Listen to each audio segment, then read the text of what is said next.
Bene, benvenuti. È una delle tante volte in cui in questi anni siamo riusciti, grazie alla cooperativa produttori e ai progetti che la cooperativa produttori ha messo, come si dice, a correre relativamente ai rapporti non solo della filiera dell'ortofrutta, della carne eccetera, ma anche relativamente alla ricerca scientifica, in cui, come credo sappiate, ci sono tantissimi progetti qui ad Arborea che con l'Università di Sassari ma anche di Cagliari stanno andando avanti da diversi anni, e quindi, come si può dire, questa attenzione ai risultati della ricerca scientifica è uno dei motivi, come si può dire, di cui credo che bisogna essere tutti molto fieri. Quando noi abbiamo pensato a questo progetto con la cooperativa, come sempre sapete che i progetti si pensano, si portano avanti, si presentano e poi magari passano degli anni. Quindi questo è un progetto partito diversi anni fa, ce l'abbiamo fatta a cominciare ad andare verso una certa direzione, ma l'idea bella che siamo riusciti a mettere in piedi è quella di coinvolgere le forze della Federcarni per unire a un momento come questo di riflessione e di illustrazione di alcuni risultati della ricerca scientifica a una manifestazione sicuramente originale per noi in Sardegna, ma che ci sembra importante perché appunto unisce due pezzettini di quella famosa filiera che sono appunto i macellai, le botteghe, come si diceva un tempo. Se ci pensate, allora io personalmente la parola filiera è una di quelle che usiamo tutti, no? Anche troppo, come sostenibilità, come sono delle parole inflazionate, oppure come si sentono spesso come i politici, soprattutto apriamo un tavolo, poi questo tavolo si apre, poi non si capisce mai se bisogna chiuderlo, se bisogna apparecchiarlo, no? Però se ci pensate bene, la parola filiera ha una storia che ci può aiutare, perché filiera vuol dire filo, ma vuol dire anche figlio, viene dal latino ed è una parola che si porta presso tante cose. Filo vuol dire che i fili molte volte si aggrovigliano, ci sono dei nodi che bisogna sciogliere, oppure ci sono dei fili che sono molto deboli e che bisogna rafforzare, ma chiunque si sia esercitato o pensi a quello che è un tappeto, con una qualunque trama di questi fili, sa bene che quando un filo inizia a indebolirsi già è un problema. E ci sono anche i figli dentro questa filiera e, come sappiamo, il tema del ricambio generazionale, soprattutto nel settore primario, è fondamentale. E qui ad Arborea, come si può dire, siete ben consci di questi problemi e questi temi. Allora, l'idea è quella di provare a vedere in questi fili che proveremo a tirare quanto e come troviamo le ragioni di rafforzarsi. La carne debole è un gioco, no? Però in realtà vuol dire anche l'impegno che possiamo trovare tutti per la parte che gli compete, condividendo delle cose, per riuscire a vedere quanto questa carne può essere più rafforzata. E tutti quei pezzettini di cui noi facciamo parte a titolo diverso, eccetera, con funzioni diverse, mestieri diversi, possono contribuire a rafforzare questa filiera della carne. Io adesso direi subito di cominciare e inviterei la sindaca di Arborea, che è qui con noi, malgrado sia come sempre impegnatissima anche di domenica, a portare il suo saluto. Prego. Grazie Sante, buongiorno. Sì, siamo impegnatissimi, ma siamo anche molto felici di essere impegnati perché, come sapete, come avrete visto, Arborea oggi ospita questo importantissimo per il nostro territorio evento, e poi ospita anche un evento di rilievo mondiale che è il Festival dell'Endurance 2024, quindi un territorio che sicuramente punta sulla sostenibilità, sull'allevamento e sulla tradizione. Noi portiamo i saluti dell'amministrazione comunale, lo facciamo ringraziando in primis la cooperativa produttori, ringraziando voi che avete organizzato, la Proloco che oggi ci ospita, e ho letto nella presentazione di questo progetto Promo Bovis quante energie sono state profuse non solo per scriverlo, quindi grazie anche a Roberto per avermi invitato e avermi costantemente aggiornato, ma anche quante competenze. Vedo che è presente l'Università di Sassari che conosce molto bene il nostro territorio, è un progetto che è finanziato da una misura PSR Sardegna, immagino con dei cofinanziamenti importanti anche del territorio, e vede anche la partecipazione di Federcarni. Saluto tutti i presenti che probabilmente vengono qui ad Arborea per la prima volta. È una hanno detto che non se ne andranno più. Noi possiamo ospitarli, abbiamo sicuramente, gradiamo e abbiamo anche lo spazio adatto, per cui li saluto e li ringrazio per essere qui oggi. Ma leggevo anche nei loghi che c'è anche il contributo di Confcommercio, diciamo che ci sono tutte quelle sinergie che occorrono per portare avanti dei progetti lungimiranti che, come ha poco fa detto anche Sante, mettono insieme le generazioni, perché sì, uno dei principali problemi, criticità, complessità oggi, non solo in agricoltura, devo dire, perché forse anche la ricerca in questo momento inizia a soffrire, è quella di coniugare la tradizione, coniugare le competenze che arrivano da un passato molto vicino a un futuro che comunque può beneficiare di questo. Abbiamo tutti sotto gli occhi le criticità che emergono dalla necessità di formare nuovi medici. Iniziano a soffrire anche gli ingegneri, da quello che abbiamo potuto riscontrare nella scrittura ricerca di chiusura di una comunità energetica, per cui benvengano questi progetti, benvengano le nostre realtà locali che riescono a organizzare tutto questo. È un bellissimo colpo d'occhio. Io mi scuso perché starò qua il più possibile, però chiaramente mi devo dividere tra il Festival dell'Endurance e questo progetto. Io faccio i migliori auguri a tutti e anche tantissimi complimenti. Buona giornata e buon lavoro. Grazie Sindaca. E adesso anche i saluti di Walter Mureddu, che è il presidente della cooperativa. Ma se non me le dite queste cose, io come faccio? Allora, non c'è Walter, chi c'è? Ho capito che è la stessa cosa, adesso vediamo se... Quindi chi le porta i saluti? Signor Vittorio, adesso a chiamarlo signor... Ci avrà anche un cognome. Vieni signor Vittorio. Intanto fategli un applauso per risarcirlo. Scusa, a me me ne dicono, mi trattano sempre per ultimo. Il Presidente invece mi lascia questi impicci.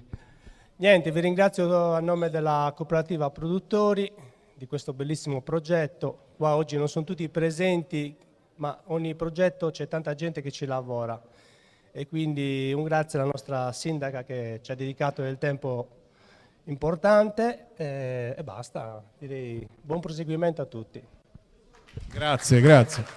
Allora, noi cercheremo di essere come sempre molto agili, poi c'è qualcuno che tossirà, diciamo, o darà dei segnali con le bandierine quando sforate, però inviterei adesso Maurizio Arosio, che è il presidente nazionale di Federcarni, e Roberto Lai, che per la cooperativa ha organizzato e gestito, diciamo, anche gli aspetti più di ordine scientifico di questo progetto, a fare una breve introduzione. Breve è una bella parola, però prima la parola la diamo a Maurizio. Prima Maurizio, va.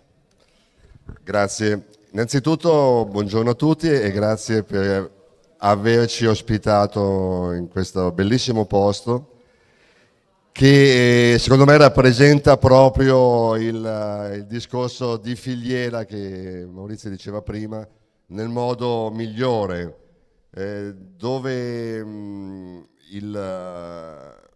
il territorio è in grado di organizzare, preparare e quindi produrre una carne di qualità, e come il latte di qualità che già fate in modo molto importante, che adesso lo vediamo anche in tutti i mercati, nei supermercati in tutta Italia, e quindi su questa possibilità noi dobbiamo cercare di costruire un passaggio in più che porti i nostri macellai a essere più rappresentativi del lavoro che viene fatto tutti i giorni nelle stalle dagli allevatori che lavorano con coscienza e che sanno produrre in un modo sicuro per i consumatori, perché queste sono le cose che oggi i consumatori chiedono alla fine: una sicurezza sanitaria, ma anche conoscere quello che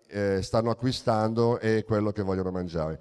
Credo che questo percorso di comunicazione lo possiamo fare molto bene insieme, perché a differenza di tanti bollini, di tanti marchetti che vengono sempre applicati su queste benedette confezioni della grande distribuzione, il macellaio ha una storia, ha una faccia, si rappresenta ai propri consumatori e quindi è in grado di rappresentarsi insieme al proprio allevatore per far conoscere il lavoro, la progettualità e il valore aggiunto di qualità che questo percorso può creare.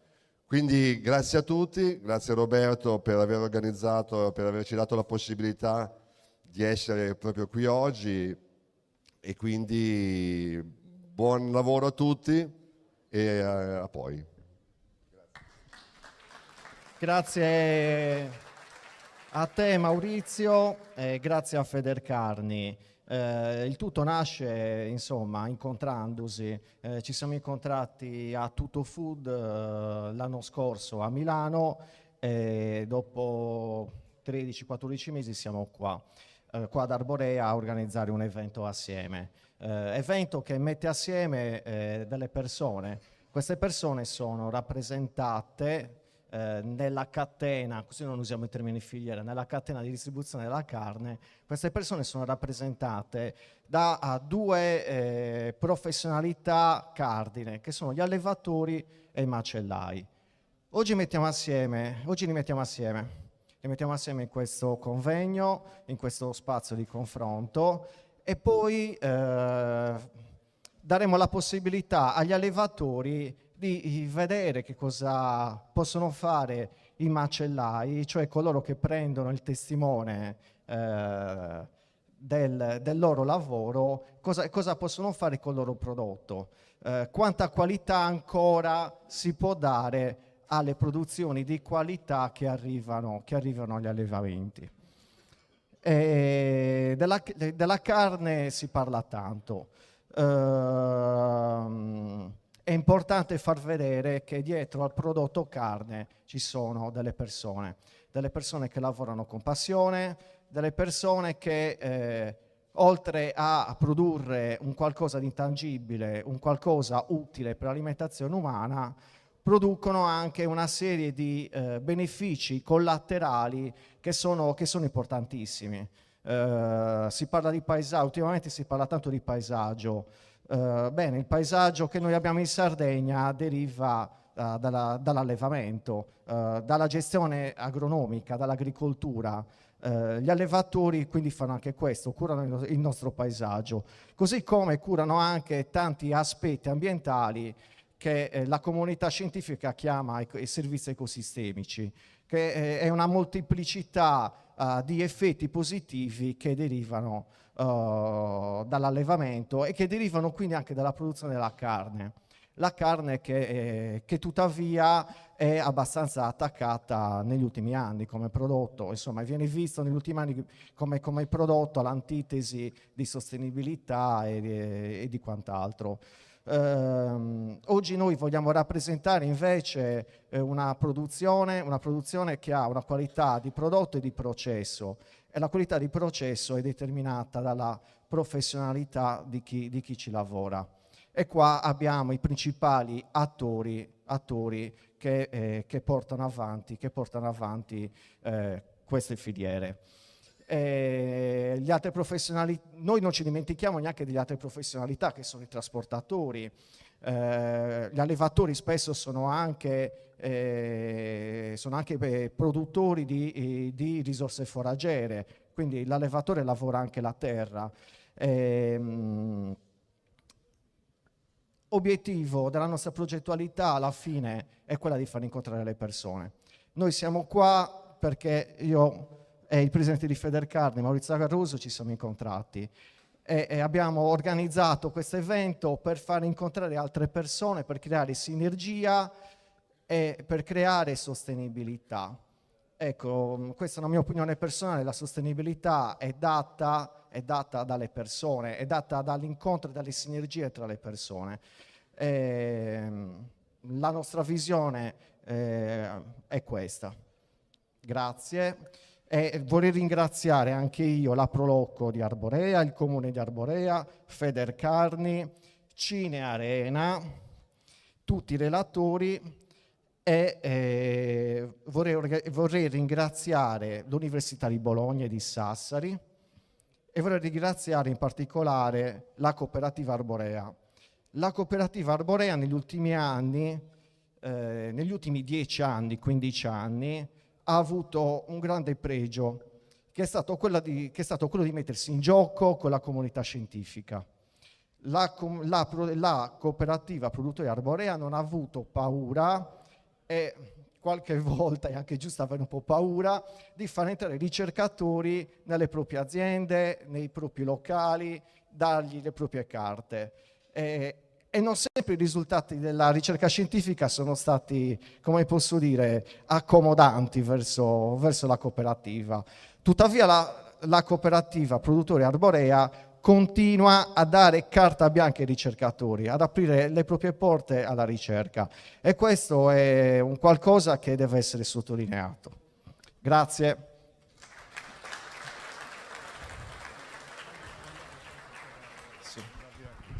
Grazie Roberto. Allora, come vi ha anticipato Roberto, in tutto questo giro di incontri ci sono anche, per la prima volta, anche lì siamo molto felici di avere con noi quelli che ormai sono diventati 2 amici di Arborea, che credo non se ne andranno più per i prossimi mesi, non lo so, e 2 amici di cui il primo è un luminare di questi temi, poi è anche un bell'uomo, adesso lo vedrete, ed è il professor Marco Tassinari, che inviterei qui a presentarci la sua relazione. Grazie.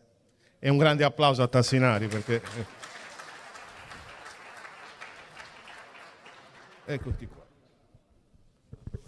Quello funziona adesso, secondo me Cristian sa un sacco di cose. Grazie, buongiorno a tutti. Intanto ringrazio ovviamente per la presentazione, forse lui si ricordava, non so se l'ha conosciuta, che io quando sono nato e per anni mia mamma ha sempre detto che ero il bambino più bello del mondo e le mamme non mentono mai, quindi probabilmente aveva ragione. Comunque, a parte gli scherzi, volevo veramente ringraziare di cuore chi ha lavorato per questo convegno, in particolare Roberto Santi e Maurizio Rosio, Federcarni, ma un ringraziamento particolare, visto che da giovedì mattina siamo partiti alle 3 di mattina da casa per venire qua a organizzare, io un sincero ringraziamento anche per l'umanità che abbiamo trovato in questi giorni, al presidente della Proloco, Paolo Sanneris, a Renzo Zago, a Bastiano Arcai, ad Antonio Carboni, Giorgio Serra, Roberto Torresani, Giuseppe Spanu, Roberto Torresani Pompongias, più tutti gli uomini della Proloco di Arborea, perché veramente ci sono stati vicini, ma soprattutto con tanta umanità, e ho visto l'impegno che hanno e la passione che hanno per me. Quindi anche un grazie a loro, perché è veramente importante questo. Noi oggi parliamo di un processo della qualità della carne E quindi il titolo di quello che parlo io è stato proprio non tanto sulla qualità della carne, ma del percorso che si vuole realizzare, questa connessione che c'è fra l'allevamento, l'allevatore e il macellaio, quindi from farm to butcher.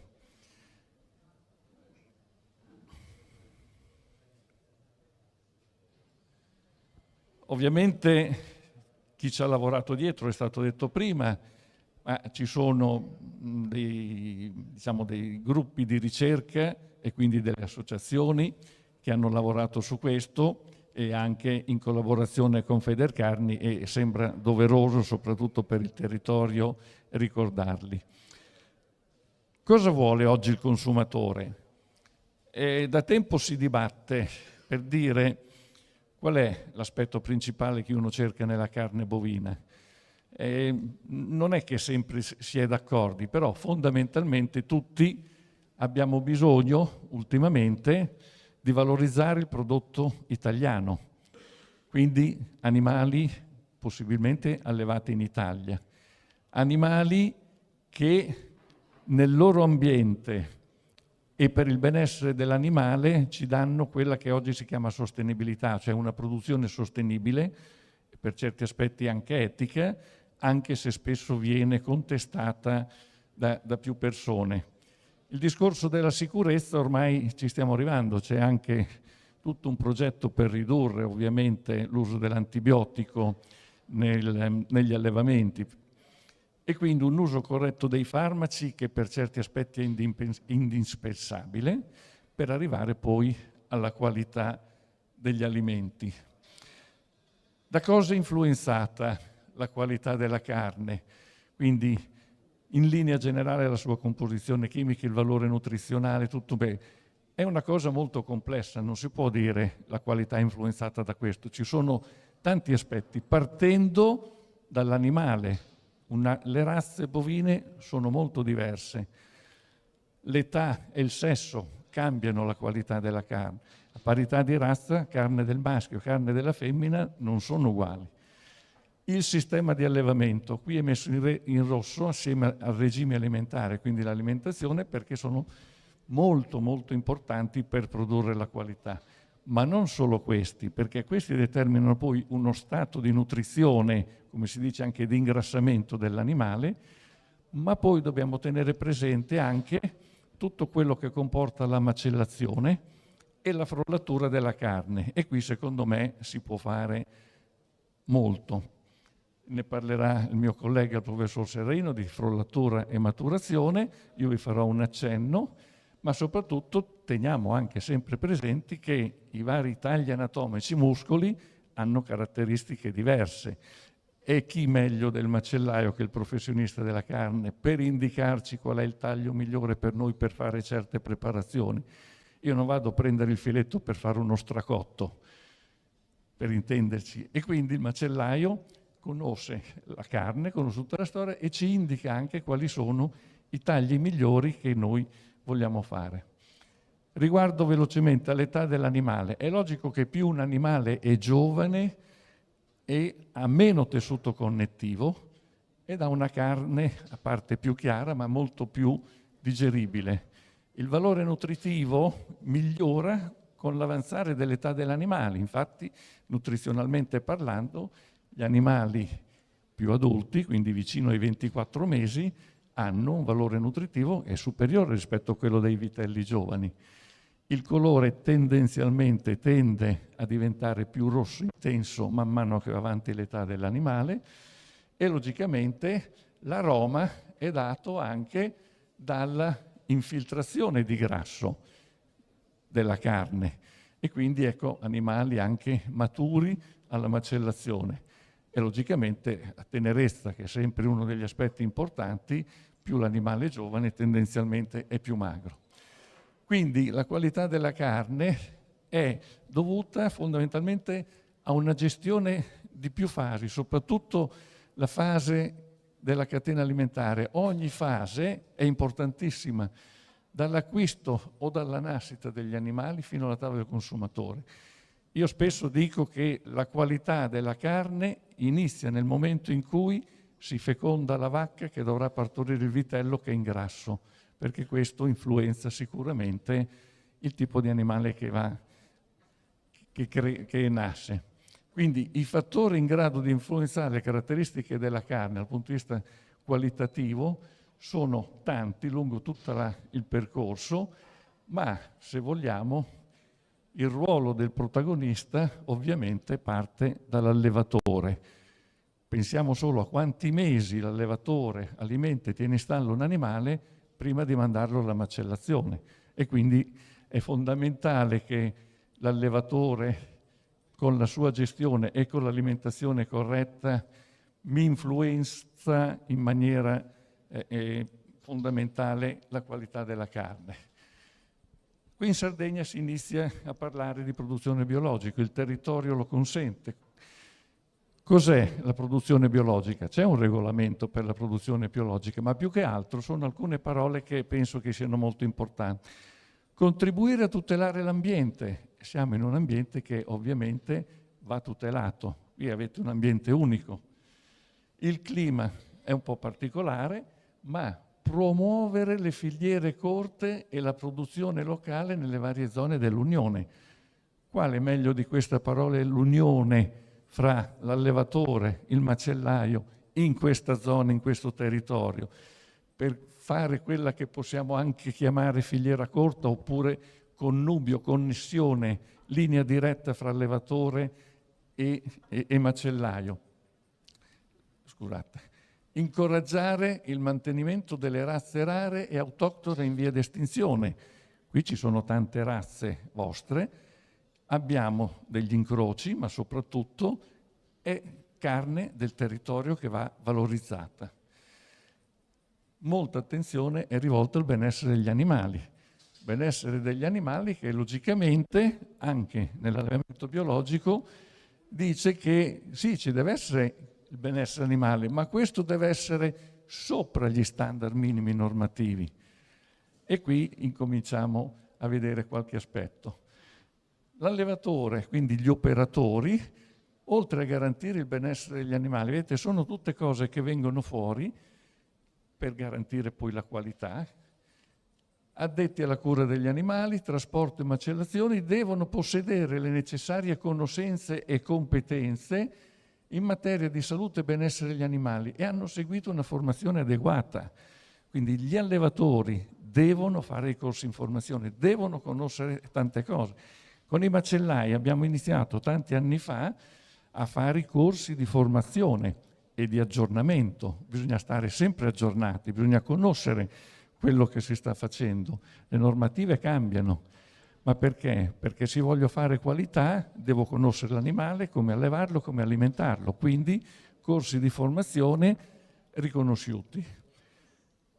In Italia noi siamo carenti di carne, produciamo circa il 45% nonostante importiamo tanti animali, almeno 1 milione all'anno da Francia e da altri posti. Complessivamente abbiamo circa 5.600.000 capi bovini, fra bovini da latte e bovini da carne. E dai dati, diciamo, dell'Istat, Banca Dati Nazionale, circa 286.000 bovini sono presenti in Sardegna e sono circa il 5% della produzione. Vedete, negli anni più o meno non è che sia cambiato tanto, è leggermente calato, da circa 6 milioni siamo 5 milioni e 6. La prevalenza dei bovini, la linea verde, sono le vacche da latte e la linea rossa sono i bovini da carne. Tendenzialmente, diciamo, siamo circa abbastanza stabili, ma siamo carenti di carne. In Sardegna, questi sono dati proprio della banca dati del 2023, poco più di 9.000 aziende in cui si allevano circa 286.000 capi. Quasi 62.000 capi sono allevati col metodo biologico, 22%. Per quello che dicevo prima, l'ambiente, il benessere dell'animale, eccetera. Produzione della carne in Sardegna è l'indirizzo più importante sia come aziende che per capi allevati e c'è la famosa linea vacca-vitello, poi c'è anche l'ingrasso. Correggetemi se sono dati non proprio perfetti, però tendenzialmente si fa un animale cosiddetto vitellone leggero che arriva fino a circa 500 kg, oppure anche quello più pesante fino anche ai 650 kg o a volte oltre. Quindi Noi abbiamo degli animali che sono praticamente collegati anche a 3 razze rustiche tipiche locali, la sarda, la sardo-bruna, la sardo-modicana. Ci sono dei centri di specializzazione dove hanno i limousine e gli charolais che servono soprattutto anche per fare gli incroci con questi animali, quindi la maggior parte dei capi sono meticci o incroci e quindi distribuiti in media sul territorio regionale, dove invece le razze in purezza sono prevalentemente più verso il nord dell'isola. Particolare tipologia di allevamento che c'è qua in Sardegna è fondamentale per creare, al di là della produzione biologica, ma per il rispetto del benessere animale e per produrre carne di qualità, perché ci sono tante superfici che vengono sfruttate per il pascolo e questo anche comporta proprio cattura di CO2 e quindi ecco che siamo già verso un tipo di allevamento sostenibile per certi aspetti. L'allevamento bovino in Sardegna è un esempio di come un'attività zootecnica può essere virtuosa sotto l'aspetto dell'ambiente. L'ambiente viene utilizzato, c'è il risparmio di CO2 e c'è il benessere dell'animale. Sistemi di allevamento. Noi abbiamo logicamente animali che possono essere allevati al pascolo o all'aperto ed animali che possono essere allevati sempre in stalla. Noi sappiamo che oltre all'alimentazione anche il sistema di allevamento influenza la qualità della carne. A parità di razze, animali allevati con questo sistema cosiddetto intensivo, meglio per me dire in ambiente chiuso, alla fine producono una carne un po' diversa rispetto ad animali allevati in un ambiente aperto. Sistema di allevamento all'aperto, in pratica gli animali hanno accesso a spazio all'aria aperta, possono fare del moto, c'è la presenza dei pascoli, ovviamente quando le condizioni atmosferiche lo permettono, ma qui è difficile che venga a nevicare come nel nord dell'Italia o che ci sia molto freddo. E quindi cosa succede? Ecco che anni fa, quando ho iniziato a girare alcune aziende in Sardegna, fine settembre, primi ottobre, vedevo questi pascoli. Quindi qui siamo, non mi ricordo esattamente dove, comunque sopra Cagliari, e ci sono animali, linea vacca-vitello, vedete un po' di incroci, e in caso di carenza di pascolo, ecco che c'è questa struttura che di fatto è un blocco, non c'è dispersione né con le piogge né col vento che gli animali sfruttano, a base di minerali, di melasso, possiamo mettere anche dei cereali volendo, quindi di fatto è un aiuto per gli animali, in modo particolare per le fattrici o per i giovani vitelli, quando le condizioni del pascolo sono un pochino scarse. E questi, vedete, erano vitelli che erano rimasti indietro rispetto a quelli che erano già venduti, ma qui siamo in Sardegna, vedete proprio i meticci. Questo è un tipo di allevamento all'aperto, completamente diverso da quello che si fa qua. C'è un pezzo di stalla dietro, queste sono bovine piemontesi, questo è un allevamento piemontese, di razza piemontese, che io ogni volta che vado in Piemonte ci passo davanti. Però qua non possiamo parlare di pascolo. Qui gli animali stanno fuori ma mangiano fieno e un po' di mangime, che è molto diverso rispetto a quello che si fa qua con gli animali al pascolo, perché l'erba ce l'hanno, anche se in condizioni limitate. E perché dico questo? Qui siamo in Argentina, rossa e nera, la razza Angus, maschi castrati ovviamente e stanno con le femmine. Qui noi non abbiamo questi pascoli. È logico che la razza Angus è particolare, ma soprattutto se noi qui in Sardegna abbiamo dei pascoli così, riusciamo a fare anche noi della carne eccezionale dal punto di vista qualitativo. Qui siamo nella pampa umida e vedete un vitello sdraiato come questo, quasi non si vede per l'altezza quindi qui c'è un ottimo nutrimento del pascolo. Stalle tradizionali sono stalle che si trovano un po' dappertutto in Italia, in Nord Italia, li alimentiamo in base alla razza, in base al peso dell'animale, però fondamentalmente nell'ambito di quello che si può fare qua e quindi al di là anche della produzione biologica, ma prendendo il concetto del benessere animale Io se ho degli alimenti e dei foraggi validi, posso ridurre sicuramente i mangimi concentrati, perché molto dice ma quelli mangiano tanto mangime. Non è una brutta parola parlare mangime, ma se ho i foraggi, io ho il pascolo, è interessante per questo animale, anche con le linee che si adattano bene all'ambiente, io riesco ad avere un qualcosa di interessante dal punto di vista qualitativo, anche perché noi sappiamo che l'alimentazione non è far crescere gli animali. L'alimentazione corretta significa prevenire molte patologie e poi ottenere le performance degli animali. È lo stesso concetto nostro. Se noi ci alimentiamo correttamente, abbiamo meno problemi di salute.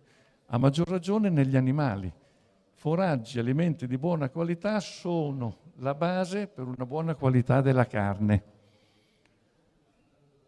Cosa fa il pascolo? Ci sono tanti studi effettuati. Anni fa in Piemonte facevo una presentazione, la razza piemontese dicono che è eccezionale, l'oro rosso. Io ho dimostrato scientificamente che bovini di razza podolica allevati al pascolo avevano delle qualità nutrizionali migliori della razza piemontese. E loro di fronte a questi dati dice, non che lo dico io, lo dice la scienza. Perché? Perché nei pascoli ci sono praticamente, nelle erbe fresche, abbiamo degli acidi grassi, in particolare della linea omega 3, acido linoleico, che poi si sviluppa anche nel rubine, che migliora il rapporto con gli omega 6. Non voglio parlare difficile, ma per intendere, gli omega 3, quelli che ci farebbero mangiare e stare bene, sono quelli che sono molto ricchi nel pesce, ma anche nella carne o nel latte dei ruminanti, ma si stanno al pascolo. Con i mangimi in stalla, un'alimentazione povera di foraggi freschi, aumenta forse più gli omega 6 e quindi invece noi dobbiamo aumentare più gli omega 3 e ridurre gli omega 6. E il pascolo fa anche questo effetto. Ultimo aspetto. Abbiamo parlato un po' di allevamento, di alimentazione, modalità di macellazione e frollatura. Questo è un aspetto che io ci tengo tantissimo, perché sono anni che lavoro, giro le stalle, faccio nutrizione degli animali, ma lavoro anche sulla qualità della carne. Non posso dire dov'ero, però, non qui ovviamente, ma ieri ho mangiato una tagliata abbastanza dura. Perché? Qui in Sardegna tendenzialmente si mangia la carne macellata e pochissimo tempo passa. Non è il modo di mangiare la buona carne. Non voglio insegnarvi, intendiamo.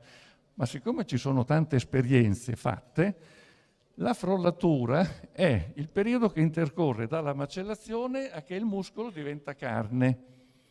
Ma più vado avanti con questi giorni, più la carne tende a diventare tenera. Dati scientifici. Se io macello...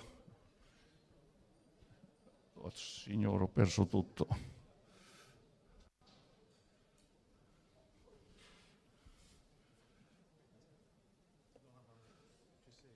L'ho fatto. Per farlo come presentazione, è che non ho neanche gli occhiali, quindi... Eccolo qua, grazie.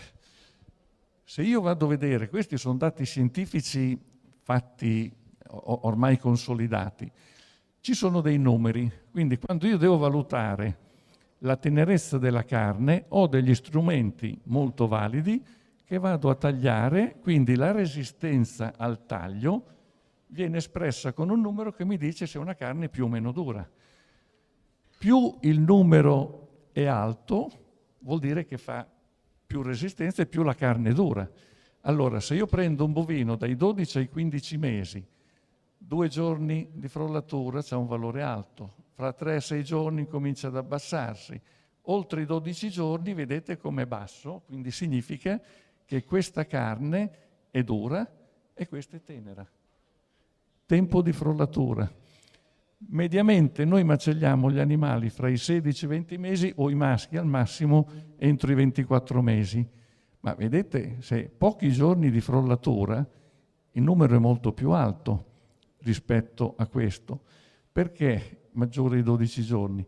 Non a caso ci sono alcuni disciplinari, ad esempio Chianina, Marchigiana, Romagnola, Podolica, che dicono che una volta macellato, soprattutto il quarto posteriore o la mezzena, deve frollare almeno 15 giorni prima di porre la carne in commercio. Perché? Perché migliora la tenerezza, migliora anche l'aroma.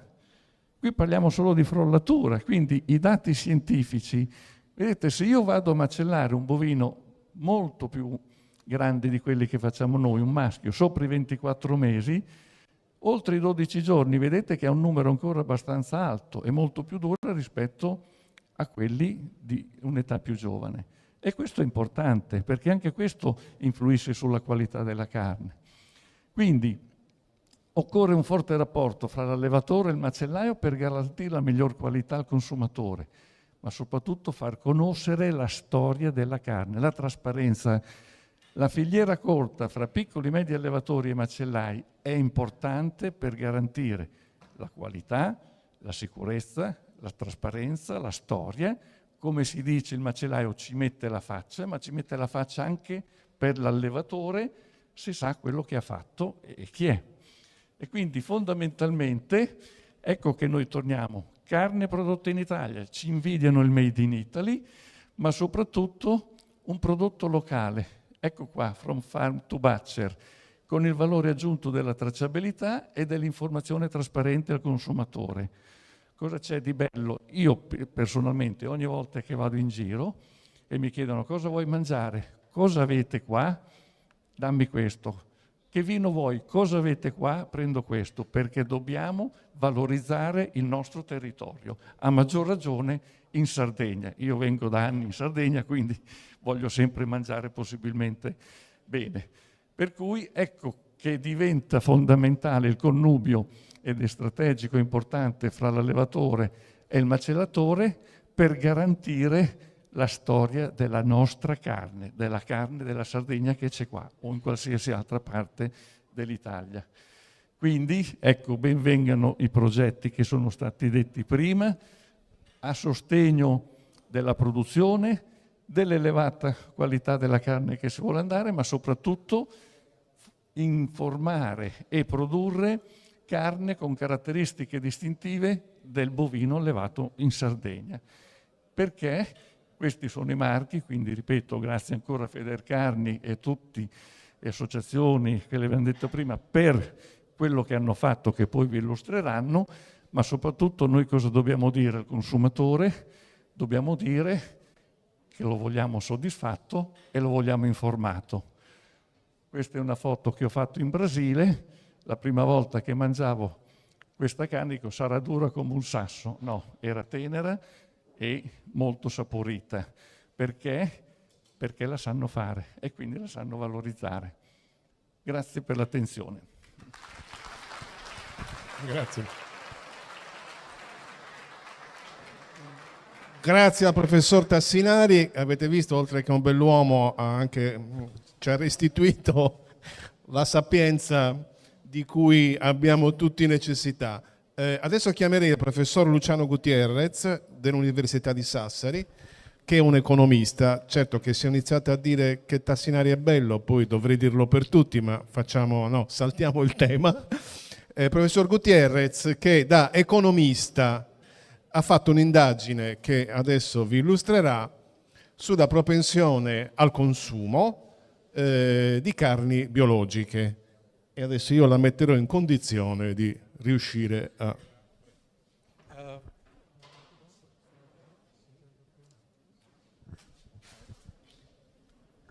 Grazie, buongiorno a tutti, saluto alla sindaca, saluto la cooperativa produttori con cui ho il piacere di collaborare oramai da molti anni. Questo è il terzo progetto che ci vede insieme, sono partito con un progetto che si chiamava Iconusa Bubula, Meat Culture e adesso questo progetto Promo Bovis. Il mio compito, quello che mi è stato affidato nel progetto, è di analizzare la possibilità di applicare una sorta di marchio nato allevato in Sardegna per carne da bovino biologica. Ancora non la troviamo sul mercato, quindi dobbiamo studiare con dei mezzi scientifici, quello che ci consente, diciamo, la scienza oggi di analizzare il comportamento del possibile consumatore di carne bovina biologica rispetto appunto ad un marchio nato e allevato in Sardegna. Prima di addentrarmi su questo tema, alcuni dati sono importanti per inquadrare il sistema carne biologica in Italia. Qualcosa l'ha già detto il professor Tassinari nel suo intervento. Non so se si vedono i dati, però vi do, secondo il SINAB abbiamo circa 233.000 bovini da macello in Italia a biologico, con alcuni problemi nell'allevamento biologico che ho tratto sostanzialmente per facilità da 2 recenti report dell'ISMEA. L'ISMEA ci dice che l'allevamento biologico ha alcune problematiche e in particolare uno è quello sulla domanda di cui ci occuperemo durante la presentazione. L'allevamento biologico è un allevamento di piccola dimensione, in totale solitamente mediamente 21-22 capi. Piccolo significa costi rilevanti. Questa è una prima problematica, però è insita nel sistema. Scarsa disponibilità di vitelli certificati biologici da ristallo, e questo è un problema, se togliamo anche il biologico, per tutto l'allevamento italiano. Importiamo vitelli dalla Francia, adesso la Francia inizia ad essere più restia nell'inviarci questi vitelli, il ristallo lo vogliono fare direttamente nel loro paese. Il costo del mangime bio è più elevato rispetto al convenzionale. L'allevamento biologico è un allevamento che deve essere biologico dal mangime sino alla macellazione, come sappiamo. Difficoltà nell'applicazione del regolamento che ha già citato il professor Tassinari, il 848, l'esecutivo 279-2021, perché problemi nell'approvvigionamento di materie, problemi nella macellazione di capi in macelli specializzati bio. Questo porta a volte l'allevatore a vendere la carne biologica nel circuito convenzionale, e ciò significa una perdita di valore sostanzialmente per quanto riguarda questa carne. Ultimo punto che facciamo rilevare l'ISMEA è appunto il ridotto differenziale di prezzo tra carne bio e carne convenzionale. Problema: c'è una scarsa domanda di questo prodotto e quindi i prezzi risultano, per quanto riguarda la carne bio ridotti. Questo è il tema scarsa domanda di cui ci siamo occupati nella nostra ricerca. Per capire una domanda diciamo, di un prodotto che ancora non c'è nel mercato, non possiamo che rivolgerci a dei consumatori. In questo caso i nostri consumatori sono dei consumatori che risiedono in Sardegna. È un campione che abbiamo usato è di 504 residenti in Sardegna, un campione che noi chiamiamo rappresentativo. Cosa vuol dire? Che può rappresentare, bene rappresentare statisticamente ciò che pensano e le percezioni dei consumatori sardi riguardo a questo prodotto. Il questionario è stato distribuito online da una società specializzata, la Bilenni, una società internazionale, e il periodo di rilevazione è il luglio di quest'anno. Vediamo come è composto il nostro campione dei 500 intervistati, un'età media di 52 anni, un po' più alta rispetto alla media del residenti in Sardegna. Il 63% degli intervistati sono delle donne. L'età, vedete la distribuzione dell'età, e lì vedete la distribuzione del campione dei residenti per le varie varie province della Sardegna. Chiaramente le province di Cagliari e Sassari giocano un ruolo più rilevante rispetto alle altre. Ancora per assicurarsi la bontà del campione, vediamo la distribuzione del reddito degli intervistati, non differente dalla distribuzione del reddito di residenti in Sardegna, e anche per quanto riguarda il livello di istruzione. Come vedete, la colonna più alta è quella relativa al diploma di scuola superiore e segue, diciamo, la distribuzione dei residenti in Sardegna.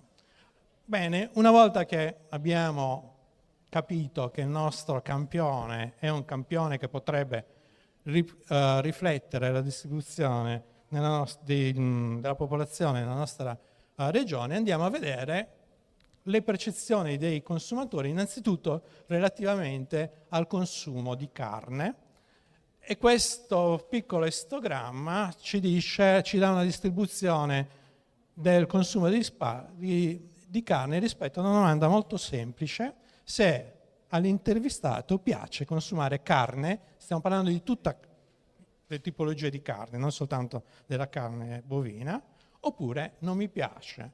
Vedete che il 91% del campione risponde sì, mi piace consumare carne, ma c'è una componente, 10%, che è molto simile alla percentuale che troviamo anche a livello nazionale, che risponde a questa domanda no. Bene, questi consumatori, questi 44 consumatori, quindi sono stati esclusi dall'analisi successiva. Non essendo interessati al prodotto, non siamo interessati ad intervistare queste persone. Poi ci sono, nel questionario abbiamo chiesto perché. Chiaramente il tema vegano salta fuori, però insomma siamo andati avanti. Alcune domande interessanti sui 460 consumatori. Quante volte consumano carne durante la settimana? La maggior parte risponde più volte, più giorni alla settimana. E l'altra domanda importante è se hanno ridotto negli ultimi anni il consumo di carne. E anche qui vediamo che il campione risponde positivamente. Sì, c'è una domanda che nel tempo si è ridotta. Diciamo che i neutrali, quelli che rispondono sì o no, sono la maggioranza, ma vedete che la percentuale di intervistati che sono d'accordo con il fatto che i consumi si siano ridotti è rilevante.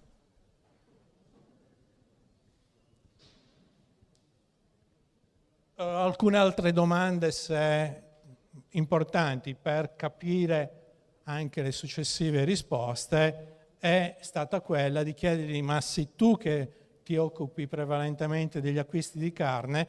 Nel campione, vedete, la quota maggiore risponde sempre: sì, sono io che spesso sempre mi occupo di acquisti di carne. I due canali principali sono macelleria di fiducia e distribuzione.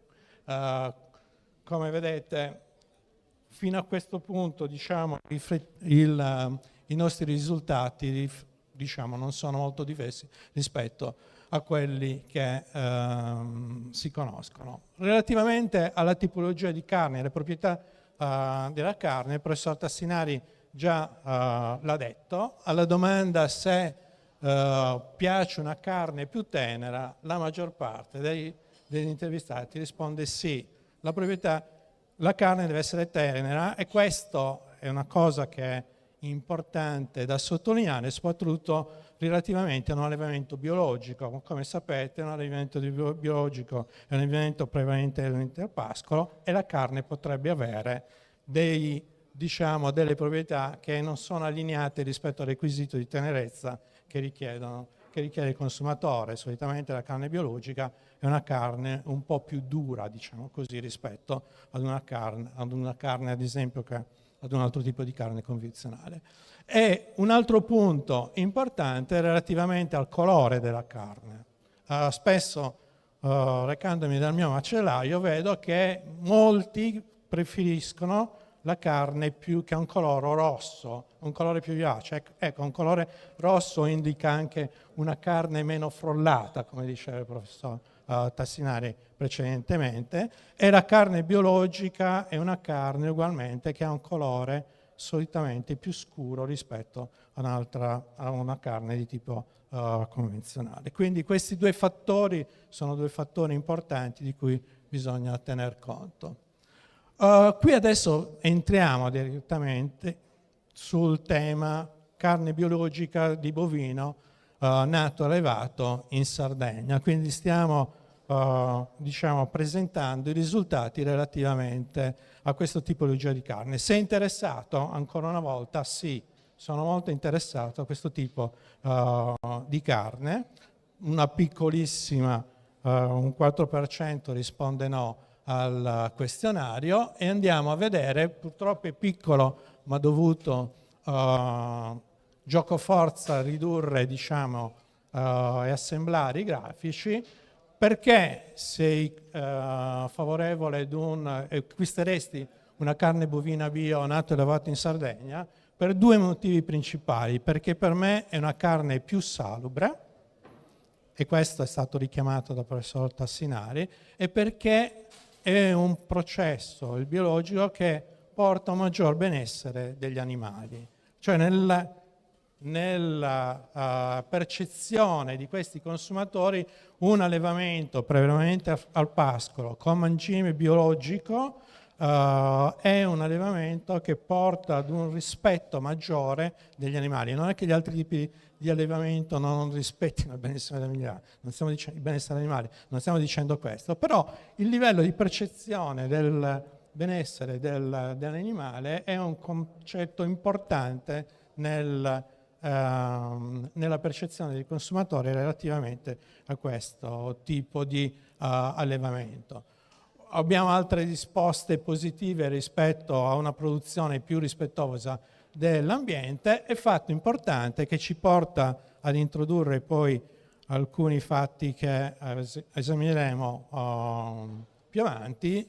L'allevamento biologico ha dei costi maggiori rispetto a un allevamento convenzionale, e quindi abbiamo chiesto al consumatore se ritiene giustificato questo prezzo maggiore, questo differenziale maggiore rispetto alla carne convenzionale. E le risposte, come vedete, l'istogramma, sono andato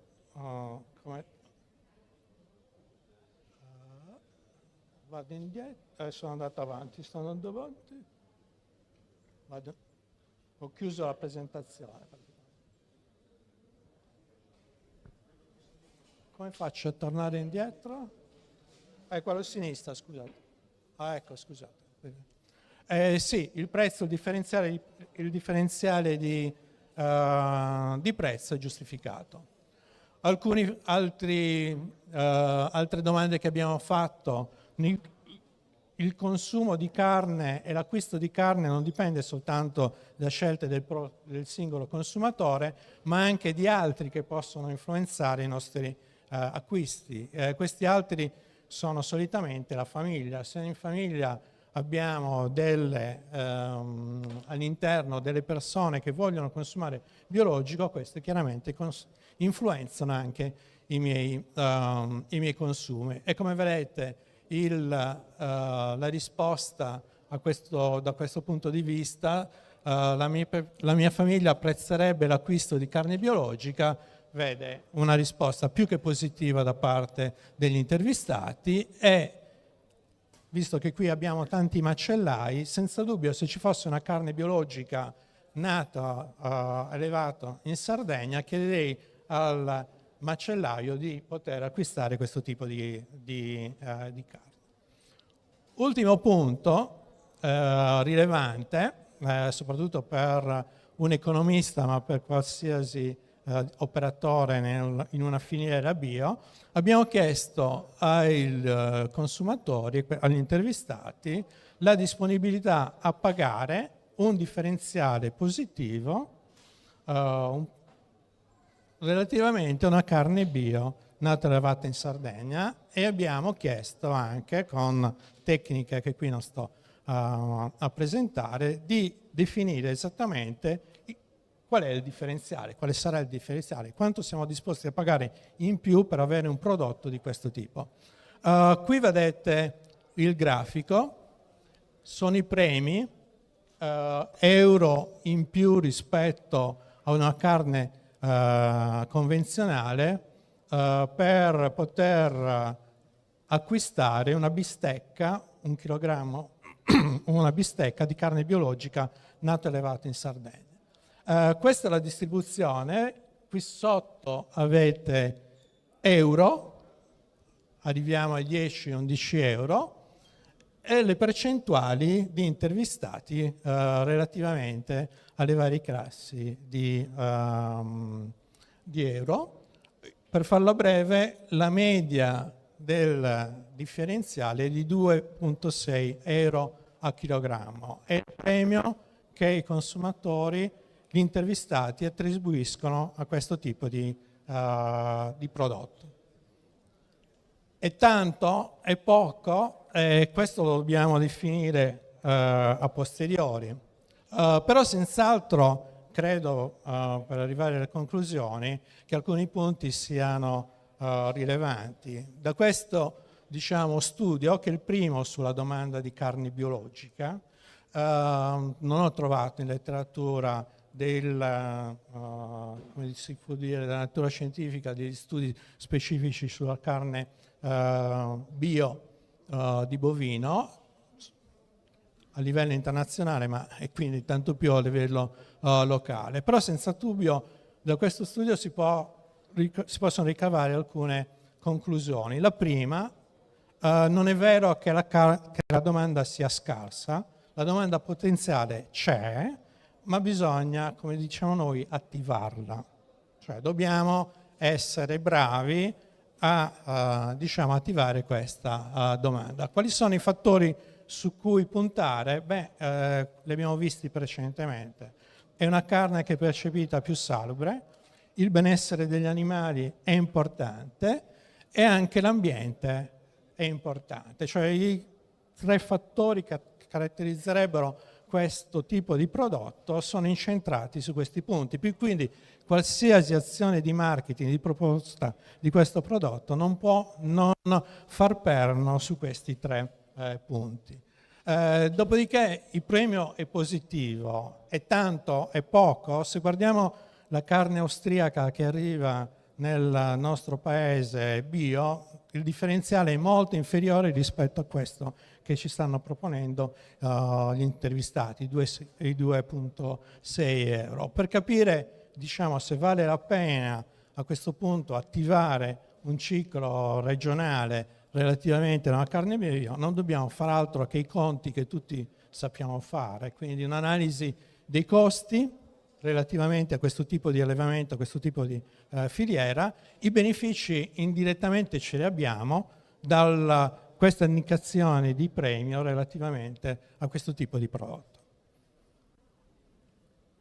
Vi lascio, questo è il link, lì trovate il codice QR del questionario, che si vuol divertire a compilarlo, è ancora aperto. Niente, vi saluto, grazie per l'attenzione. Grazie professor Gutierrez. Aspetta che ancora se c'è qualcuno che sta scannerizzando il QR code. Ora abbiamo parlato quindi degli aspetti economici della carne, della potenzialità della carne bio. Adesso c'è un'immersione in un pezzetto importante che è già stato nominato diverse volte, che è quello della frollatura, e ce ne parlerà il professor Cristian Scarano dell'Università di Sassari.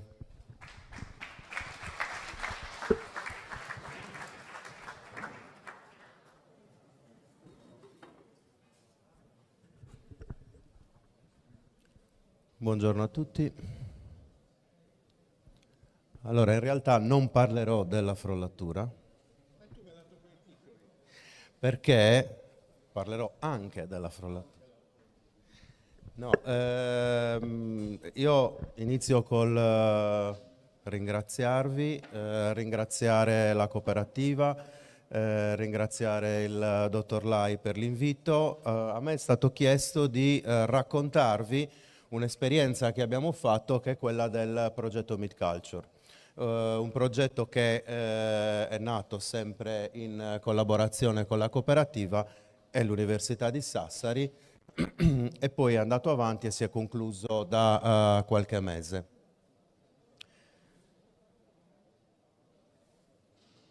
Ok, per fare questo, per le persone che non sono della zona, parliamo un secondo del contesto. Il contesto è quello, come invece la maggior parte di voi sanno, di una cooperativa che insiste su un territorio dove nascono, crescono, vengono allevati, ingrassati e commercializzati i vitelli sardi. Il mercato di commercializzazione è un mercato un po' particolare, perché è fortemente sbilanciato verso la macelleria, quindi non come capita in altre realtà dove a farla da padrone invece è la grossa distribuzione organizzata.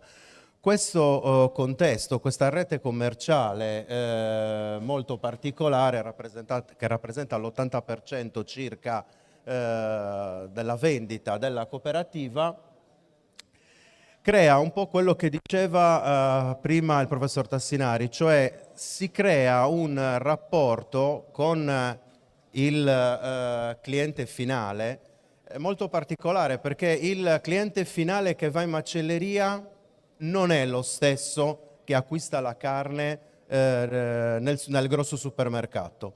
È un consumatore che vuole dei tagli particolari, che vuole scegliere e soprattutto che è disposto anche ad acquistare tagli che normalmente nella grossa distribuzione organizzata non vengono.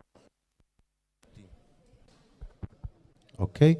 Che sono poi quelli che riguardano questo progetto, che era diviso in due grossi filoni. Uno era la carne frollata, l'altro era la valorizzazione del quinto quarto. Quali erano le prospettive iniziali del progetto e perché è nato? Semplicemente perché si voleva ampliare la rete commerciale, soprattutto in vista di che cosa? Di un ampliamento del centro d'ingrasso, di un ampliamento della struttura di macellazione, soprattutto del rifacimento della zona chiamata normalmente tripperia. E in più si voleva andare ad intercettare quello che è il mercato della carne frollata e parallelamente, come vi dicevo, anche sviluppare la commercializzazione dei tagli del quinto quarto, che normalmente vengono considerati una voce di costo, perché c'è un problema di smaltimento. In Sardegna smaltire costa molto caro, lo sanno gli operatori del settore, e in più c'è anche un aspetto ambientale, perché smaltire significa energia elettrica, significa acqua, quindi trasformare questa voce di costo improvvisamente in un aspetto che riguarda il guadagno è un bel fare. Questo era il contesto in cui nasce Meat Culture. Il team di progetto era molto ampio perché riguardava l'Università di Sassari con due dipartimenti, il Dipartimento di Agraria con i ricercatori di Scienze e Tecnologie Alimentari e con i ricercatori di Economia Agraria. Il professor Gutierrez che parlava prima è uno di questi partner, e il Dipartimento di Medicina Veterinaria con i ricercatori del settore di ispezione degli alimenti di origine animale, che in questo caso io rappresento. E infine la parte di diffusione dei risultati fondamentale è stata curata da Cinearena, che è una società cooperativa. Che cosa abbiamo fatto? Allora, Attività preliminari significa fare una fotografia di quello che è lo stato dell'arte prima di iniziare le attività di progetto. Successivamente abbiamo fatto delle prove, quando dico abbiamo, parlo di tutte le persone che erano dietro questo progetto. Abbiamo fatto delle prove di frollatura sui tagli forniti dalla cooperativa. Okay? Quindi abbiamo lavorato sui loro tagli. In più è stato creato anche un panel di assaggiatori per fare le analisi sensoriali. Ancora abbiamo valutato quella che era la shelf life di questi tagli, cioè come andava il profilo microbiologico nella conservazione così lunga nel tempo, soprattutto per quanto riguarda i tagli di frollatura. Lo stesso lavoro è stato fatto sui tagli del quinto quarto, parallelo. Infine è stata fatta una indagine di mercato, uno studio di mercato molto simile a quello che avete appena visto. E per chiudere, come vi dicevo prima, c'era un team che si occupava di trasferire i risultati che piano piano venivano raggiunti.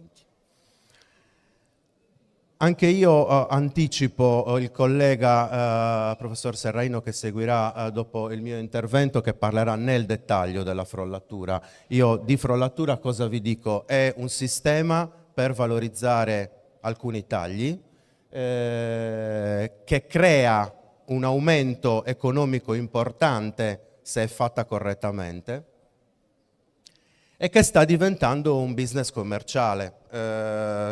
Oggi in quasi tutta Italia sono presenti delle rivendite, perché ormai non si possono più chiamare macellerie, che sono delle boutique da gioielliere, con tagli di carne che vengono manipolati e trattati come se fossero, ripeto, dei gioielli. Perché ho detto questo? Un po' mi ha anticipato il professor Tassinari, perché se in tutta Italia sta esplodendo il business commerciale, in Sardegna è un'innovazione tecnologica. Non mi chiedete perché non so darvi la risposta, perché sono 25 anni che lavoro su questo settore, l'ho chiesto e ci ho lavorato tanto per cercare di capire perché da noi il macellaio in maniera fiera diceva al cliente: compri questa carne, è fresca, macellata stamattina. Se lo dici in Emilia o a Bologna, sì, esatto, probabilmente non solo non ci tornano più, ma ti guardano male. Ed è il motivo per cui quando noi sardi andiamo, io sentivo, sono andato, ho mangiato la carne a Firenze, la fiorentina, così grossa, tenerissima, e loro la frollano, noi no. Certo, se no non la potresti mangiare. Sono quelle cose strane che abbiamo avuto qualche caso. Ricordo un po' di anni fa il Consorzio del Bue Rosso ha provato a sperimentare, l'innovazione tecnologica eccezionale era semplicemente che la frollavano, da disciplinare avevano 15 giorni di frollatura e chiaramente il cliente quando andava a mangiare: ho mangiato la carne del Bue Rosso, buonissima e tenera, la frollano. Okay. I due sistemi, ve li dico velocemente, sono uno, almeno i più, ce ne sono più di due, i più comuni sono una frollatura a secco e l'altra è una frollatura all'interno di un sacchetto in umido, ma di questo poi ne parla il collega, quindi io vado veloce. Il costo è molto più alto, perché? Perché ha una resa più bassa, nel senso che la carne si asciuga fisiologicamente di circa il 30% in una frollatura media, se no anche molto di più, deve essere rifilata perché è molto scura, chiaramente si ossida, è una cosa normale, quindi io ho delle perdite, in più devo tenere fermo un taglio di carne spesso molto pregiato all'interno di un armadio che consuma energia elettrica e ho un capitale bloccato. Ecco perché poi alla fine tutto questo aumento di costo a qualcuno lo devo girare e lo giro al consumatore finale. Per quanto riguarda il quinto quarto, quindi faccio questo ping pong tra le due linee, e come sapete sono dei tagli per me molto buoni, ma i gusti non si discutono, hanno sicuramente delle ottime caratteristiche organolettiche e nutrizionali e spesso vengono considerati degli scarti. La commercializzazione in generale è molto scarsa, soprattutto legata alle tradizioni culturali. In Sardegna abbiamo il longus nella parte del sud, lo zimino nella parte del nord e in mezzo tutto quello che volete. In più è un mercato che sta iniziando a sentire la domanda di alcuni tagli che tra l'altro non riguardano la nostra cultura, che riguardano invece le richieste delle persone che ormai vivono con noi, provenienti da altre realtà multietniche e che cercano quei tagli commerciali tipici del loro paese, che per noi invece sono un vero e proprio scarto, quindi perché non valorizzare anche questo? Sui risultati ho eliminato la parte troppo tecnica, però se volete c'è un sito, andate a vedere, ci sono tutte le relazioni. Io vi racconto solo velocemente con delle foto quello che abbiamo fatto. Le attività preliminari cosa comprendevano? Peso vivo dell'animale, peso morto dopo 1 ora e dopo 24 ore per vedere che cosa succedeva, la determinazione della curva del pH lungo le prime 24 ore, ancora una valutazione di tutte le superfici a contatto e non a contatto, pavimenti, pareti, eccetera, in sala macellazione. L'abbiamo fatto anche in triperia, proprio per avere una fotografia di quella che era la situazione. Abbiamo valutato anche la contaminazione, l'eventuale contaminazione presente sulla carcassa. Un altro gruppo si è occupato di fare le prove di frollatura con degli armadi acquistati ad hoc, quindi sia la dry che la wet, asciutto e umido. Sono state effettuate le analisi chimico-fisiche di questi tagli e nutrizionali. È stato valutato l'andamento del colore con uno strumento specifico che quindi rende il dato oggettivo e non soggettivo, e questo è il texturometro, quello che vi anticipava prima il professor Tassinari, uno strumento che è in grado di dire in maniera oggettiva quanto la carne sia masticabile e tenera da tagliare, quindi un dato scientifico. Valutazione sensoriale, quindi il prodotto che provavamo a fare veniva presentato a dei giudici. Un altro gruppo ancora, che è quello con cui lavoro io, valutava, come vi dicevo, l'aspetto microbiologico del taglio al giorno 0 e poi lungo tutto il periodo della frollatura. Abbiamo fatto anche tagli di pistola, sempre forniti, tagli di carne forniti dalla cooperativa. Valutazione della superficie dei singoli tagli, sia della superficie con queste spugnette, che anche per escissione, cioè anche andando a prendere un pezzo di carne, quindi una parte un po' più all'interno. Sempre la valutazione anche dell'eventuale contaminazione degli strumenti che usavamo, in questo caso l'armadio, proprio per vedere se per caso la contaminazione arrivava anche da altre parti. Stesso lavoro, come vi dicevo prima, l'abbiamo fatto sui tagli del quinto quarto, quindi trippe e intestini. Abbiamo poi effettuato delle prove per trovare un sistema per stabilizzare questo prodotto con dei bagni in acqua calda per del tempo, e abbiamo anche testato quelli che erano quegli alimenti che vi dicevo prima. Per esempio la trachea in Sardegna non la usiamo, però molti popoli, soprattutto nel Nord Africa, sì, e quando vengono qua la chiedono. Quindi abbiamo cercato dei sistemi di confezionamento e abbiamo rifatto la stessa prova anche su quei prodotti lì.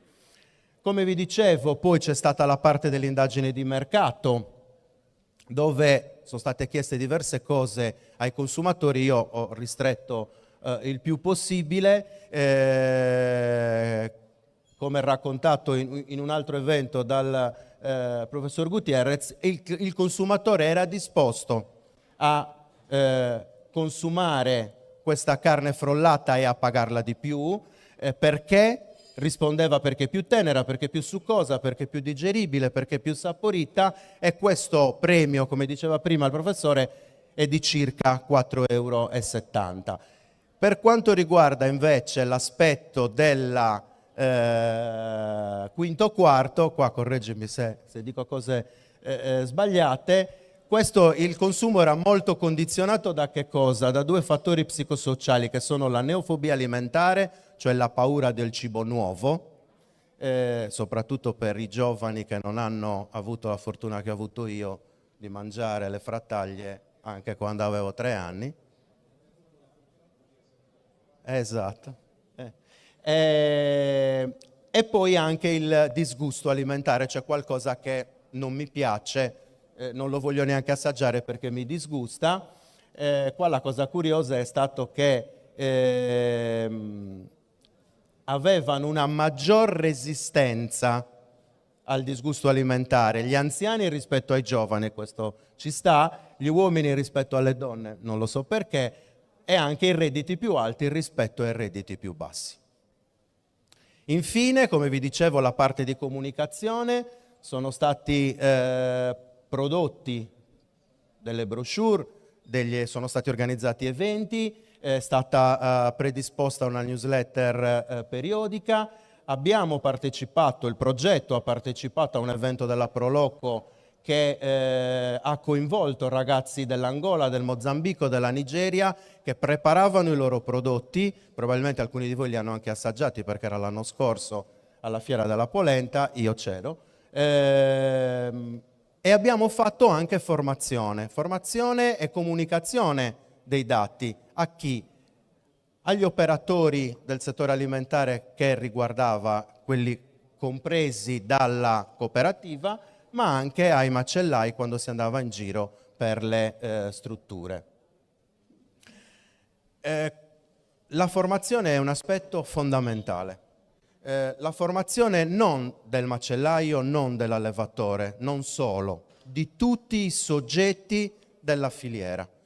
Ognuno per il suo pezzetto deve essere formato e responsabilizzato, cioè lui deve sapere che anche quella piccola cosa che fa, che è magari trasportare un vitello o trasportare un taglio di carne dal sezionamento alla macelleria, è molto importante, soprattutto quando si va a lavorare con la carne, ma quando si va a lavorare su dei tagli che poi andranno conservati per tanto tempo, la carne frollata. E questa attenzione deve essere trasferita in tutte le fasi della filiera. Allevamento, perché? Perché se un veterinario, e lo dico da veterinario, sbaglia facendo un'iniezione, l'animale poi recupera, però io quel taglio di carne poi dopo lo trovo con delle lesioni. Ancora, durante il trasporto ci sono tantissime esperienze che parlano di microemorragie da pungolo elettrico o da edema per qualche colpo ricevuto o perché l'animale non è stato condotto in maniera corretta. Ancora, nelle fasi di sezionamento bisogna stare attenti a quello che si sta lavorando, perché contaminare è un attimo, però non contaminare è facile lo stesso, basta farlo in maniera attenta e corretta.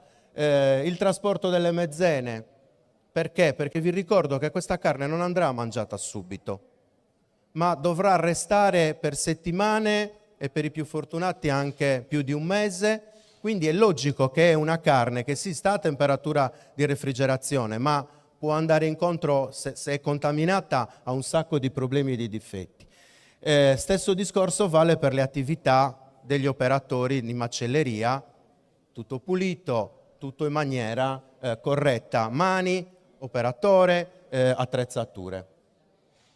Questi sono alcuni difetti che abbiamo riscontrato proprio perché stavamo lavorando con operatori che per la prima volta si approcciavano a questo a questo tipo di prodotto. Per esempio una cosa normalissima, il gancio o il cordino, non è che non si possono mettere, si devono mettere, ma bisogna stare attenti che siano molto puliti, possibilmente sanitizzati, perché poi si creano delle moltiplicazioni batteriche che rendono quel pezzo di carne non più commerciabile se mantenuto per tanto tempo, anche se a temperatura di refrigerazione. Ancora, il trasporto della mezzena o del taglio di carne che diventerà carne frollata va fatto in maniera un po' più delicata, bisogna stare un po' più attenti. Le contaminazioni delle superfici, noi abbiamo addirittura dovuto sospendere un lotto, non abbiamo potuto fare l'analisi sensoriale perché la carne era stata contaminata e ormai quando era finita la frollatura il livello di contaminazione era tale che abbiamo dovuto bloccare, chiaramente non gliel'abbiamo data da mangiare. Quindi cosa vi dico? Attenzione in fase di macellazione, certo, sempre, ma se faccio un taglio per carne che diventerà frollata, di più. Quindi scuoiamento, eviscerazione, vado veloce, superfici all'interno della struttura di macellazione e di sezionamento, gestione igienica delle attrezzature e del personale, quindi sempre formazione, vedete che torna nel punto vendita. Queste sono un paio di foto che... questi sono dei casi dove una persona, anche se formata, perde la concentrazione e fa degli errori che in quel momento sembrano delle fesserie, ma che poi diventano dei problemi. Questa è una cosa, per esempio, appoggiare le vaschette già piene di carne pronte al confezionamento, però qua il fondo della confezione, che era appoggiata, chiaramente non doveva venire a contatto con l'alimento, è andato sopra. Oppure, ne ho messo una, ma potevo metterne 50 perché ne ho diverse, i cellulari, come capita a casa che li poggiamo dovunque, questo capita anche nel punto vendita e non va bene. Il cellulare lo dovresti tenere in tasca o al massimo nel retrobottega. Quindi concludendo, per la cooperativa l'innovazione, continuo a chiamarla innovazione, almeno penso per un altro paio d'anni, questo tipo di innovazioni sono state un importante investimento.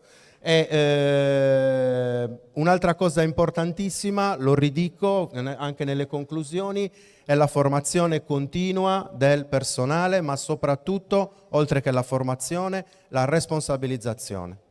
Cioè rendere fieri tutti i soggetti, tutti gli operatori del settore alimentare per quel poco che fanno, perché è un segmento, ma se io sbaglio all'inizio poi viene trasportato e alla fine non ottengo il risultato. Anche per quanto riguarda il quinto quarto va gestito come risorsa e non come scarto. Perché? Perché abbiamo visto che il cliente, in questo caso parlo del macellaio, cioè il cliente della cooperativa, vuole un semilavorato di buona qualità, ma possibilmente anche ben presentabile e che richieda poco lavoro per poterlo mettere in vendita. Certo, se mi devo mettere, lo devo pulire, lo devo lavare io. Quelle operazioni che lo rendono un semilavorato è meglio che si facciano in tripperia all'interno del mattatoio. Grazie. Grazie.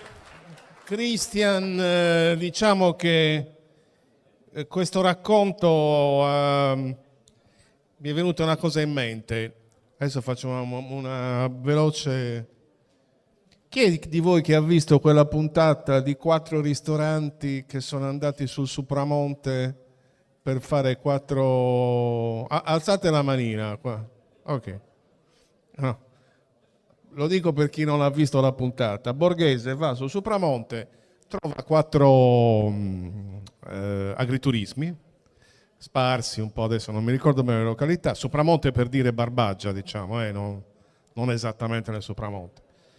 E sia di un versante che degli altri, insomma, un po' sparsi. E in uno di questi gli servono sostanzialmente la coratella d'agnello, ok? Cos'era cordula? Ah, bravo. Cos'era? La treccia, qualcuno la chiama treccia, qualcuno cordula, no? Quindi intrecciata di agnello è fatta arrosto. Era arrosto, no? Ma tu ti ricordi benissimo. Racconta, cos'era? Ok, una cordula di pecora. Perfetto, quindi una roba seria, ok? E quindi chi l'ha visto si ricorda bene, perché sostanzialmente gli altri 3 ristoratori, a Borghese non ne capiva nulla, ovviamente, ha iniziato a mangiare, diciamo, magari non era convinto, però sai, ti mettono una cosa davanti e la mangi, no? E soprattutto era curioso di sapere cosa dicevano gli altri, gli altri 3. E gli altri 3 si rendono conto, diciamo, che l'intestino non era pulito ed è venuta fuori una puntata meravigliosa con facce proprio brutte che si minacciavano l'un l'altro perché quello aveva sbagliato. Allora, tornando al discorso, perché in Sardegna quella cosa, no, che dicevi tu, Christian, no, la carne è macellata ieri. Allora, noi sappiamo bene, no, il sardo, diciamo, prima di riuscire ad ammettere che quella cosa è sbagliata, non è solo un problema di adattamento alle tecnologie, di investimenti, eccetera, eccetera, è che ci mettiamo un po', diciamo, siamo un attimo, no, prima di ammettere che c'è qualcosa e che quello sa fare la cosa meglio di te. Infatti, questi poveri che oggi faranno la gara a seguire questo convegno, che sono ovviamente tutti molto preoccupati l'un l'altro, la preoccupazione migliore, giustamente, perché una gara è quella di fare bella figura, ma loro la faranno tutti. Invito adesso Andrea Serraino, che è l'ultima relazione di stamane, prima di questa sintesi con la tavola rotonda che faremo poi, che appunto ci parlerà in maniera più approfondita sicurezza alimentare. Guarda che razza di titolo, io non lo leggo neanche, ce lo racconti tu, eccola qua, prego. Però se avete fatto una cosa...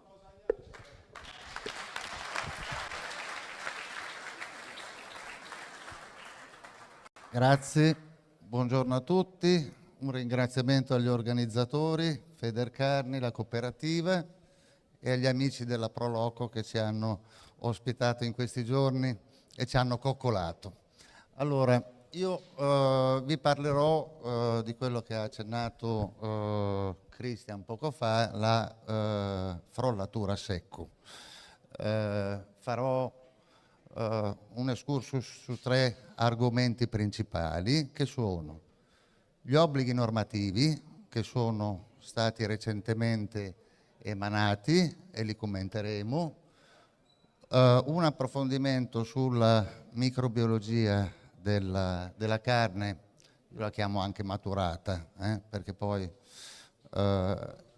la frollatura a secco, che è una orribile dal mio punto di vista traduzione del dry aging, quando vai a mettere la traduzione di aging in inglese ti viene da invecchiamento, maturazione, frollatura, vengono fuori tutta una serie di termini. Comunque la nostra normativa italiana ha deciso di chiamarla frollatura a secco.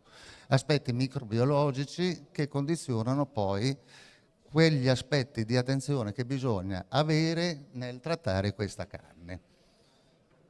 Allora, questo è il regolamento che è uscito all'inizio anno e che entrerà in vigore operativo verso metà novembre, che ci chiarisce dal punto di vista normativo alcune cose. La prima cosa è che questa carne, anche se io la lascio lì un anno a maturare o a frollare, viene considerata carne fresca e quindi prende tutti i requisiti della carne fresca che voi normalmente, che le macellerie normalmente sono obbligati a rispettare in relazione alla sicurezza alimentare. Questo è un regolamento sulla sicurezza alimentare, chiariamo.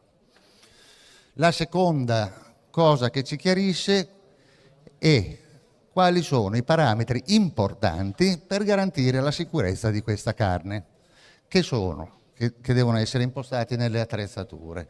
La temperatura, l'umidità dell'aria e il flusso d'aria.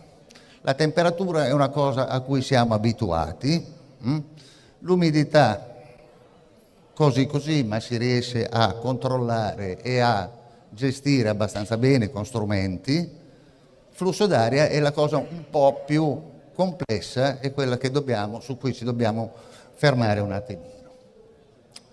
Allora, il regolamento ci dà come prima cosa i parametri che devono essere rispettati.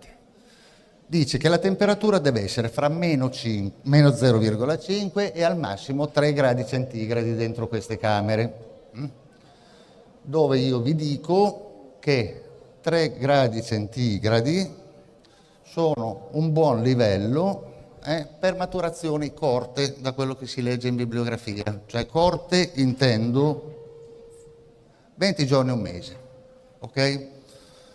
Se io voglio spingere oltre la maturazione, devo usare temperature più basse, intorno a 1 grado più o meno, perché sennò la carne va male. La temperatura che cosa condiziona? Condiziona in primis la velocità degli enzimi che determinano l'interinerimento della carne e la comparsa dei sapori diversi e aromi diversi. Più è alta la temperatura, più è alta, così forse è meglio, Da quella così sei lontano dalla cassa, capito? Ah, è la cassa, ok. Più è alta la temperatura e più gli enzimi lavorano velocemente. È la cassa lì. In questa posizione. Provo? E poi mi regolo io col microfono. Più è alta la temperatura, più veloce è l'intenerimento della carne. Più è bassa la temperatura, più i microrganismi vengono controllati ed è difficile che si verifichino alterazioni. Quello che normalmente viene riportato in bibliografia e nella nostra esperienza è vero, è quello che vi ho detto prima: se io devo fare maturazioni molto lunghe conviene tenere la temperatura a 1 grado. Il limite inferiore che non dobbiamo superare è quello di congelamento della carne. Poi più bassa è e meglio è se io devo fare delle maturazioni lunghe. L'umidità dell'85% va bene, massimo. Il flusso d'aria deve essere compreso tra 0,5, ci dice la normativa, e 5 metri al secondo. Questo deve essere inteso come il flusso minimo di aria che ci deve essere su tutte le parti della carne. Ed è, come vedremo, condizionato molto dalla quantità di carne che io carico e dal loro posizionamento. Dopo lo approfondiamo. Poi ci dice che questi sono i parametri che vanno bene per la carne bovina, per un massimo di 35 giorni. Se io voglio maturare la carne per periodi superiori, devo validare il mio processo e dare dimostrazione all'autorità competente che ho lo stesso livello di sicurezza. Se io voglio maturare la carne di suino o di altre specie, siccome non c'è bibliografia, non ci sono studi scientifici, l'EFSA non ha espresso alcun parere, devo validare il processo per gli stessi requisiti di sicurezza. Ma quali sono questi requisiti di sicurezza? Se è carne fresca non ci sono i requisiti di sicurezza nella normativa, perché noi abbiamo dei requisiti microbiologici per le carcasse al macello, ma sulla carne del macellaio non c'è un requisito normativo. Si fa riferimento al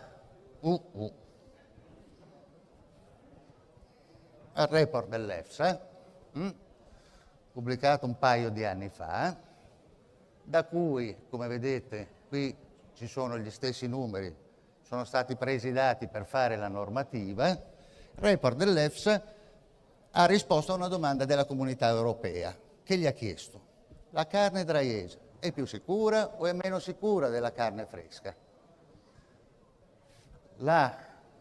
L'EFSA ha fatto un'analisi, ha detto: guardate, nella carne refrigerata il problema è Listeria monocytogenes, che è quel batterio messo lì, questo, nella carne fresca normalmente a fine shelf life cresce la listeria di 2 logaritmi, in queste condizioni la carne maturata non crescerà, la listeria non crescerà più di 2 logaritmi, quindi è paragonabile. Quindi quello che noi dobbiamo dimostrare nella validazione è questo obiettivo di crescita di non più di 2 logaritmi della listeria. Ci dà anche dei requisiti per le attrezzature, il regolamento. Il primo dice l'aria che esce dall'evaporatore, rientra nell'evaporatore ed entra in contatto con le carni deve essere filtrata o trattata con raggio UV. Cosa significa questo? Queste attrezzature hanno 2 sistemi. Uno ricircola l'aria all'interno, ok? E questa va all'evaporatore, si riraffredda e torna sulla carne. E un secondo è lo scambio con l'esterno di cambio di aria periodico. Questa aria che ricircola deve essere filtrata o trattata con raggio UV. La seconda cosa che ci dice è che queste attrezzature, per rispettare quei parametri lì, devono essere dotate di un sistema di controllo che misura i parametri importanti, temperatura, umidità e ventilazione. Ma la ventilazione io non la riesco a misurare, a meno che io non metta un anemometro dentro, cosa che è difficile. E quindi ci limitiamo a misurare umidità e temperatura.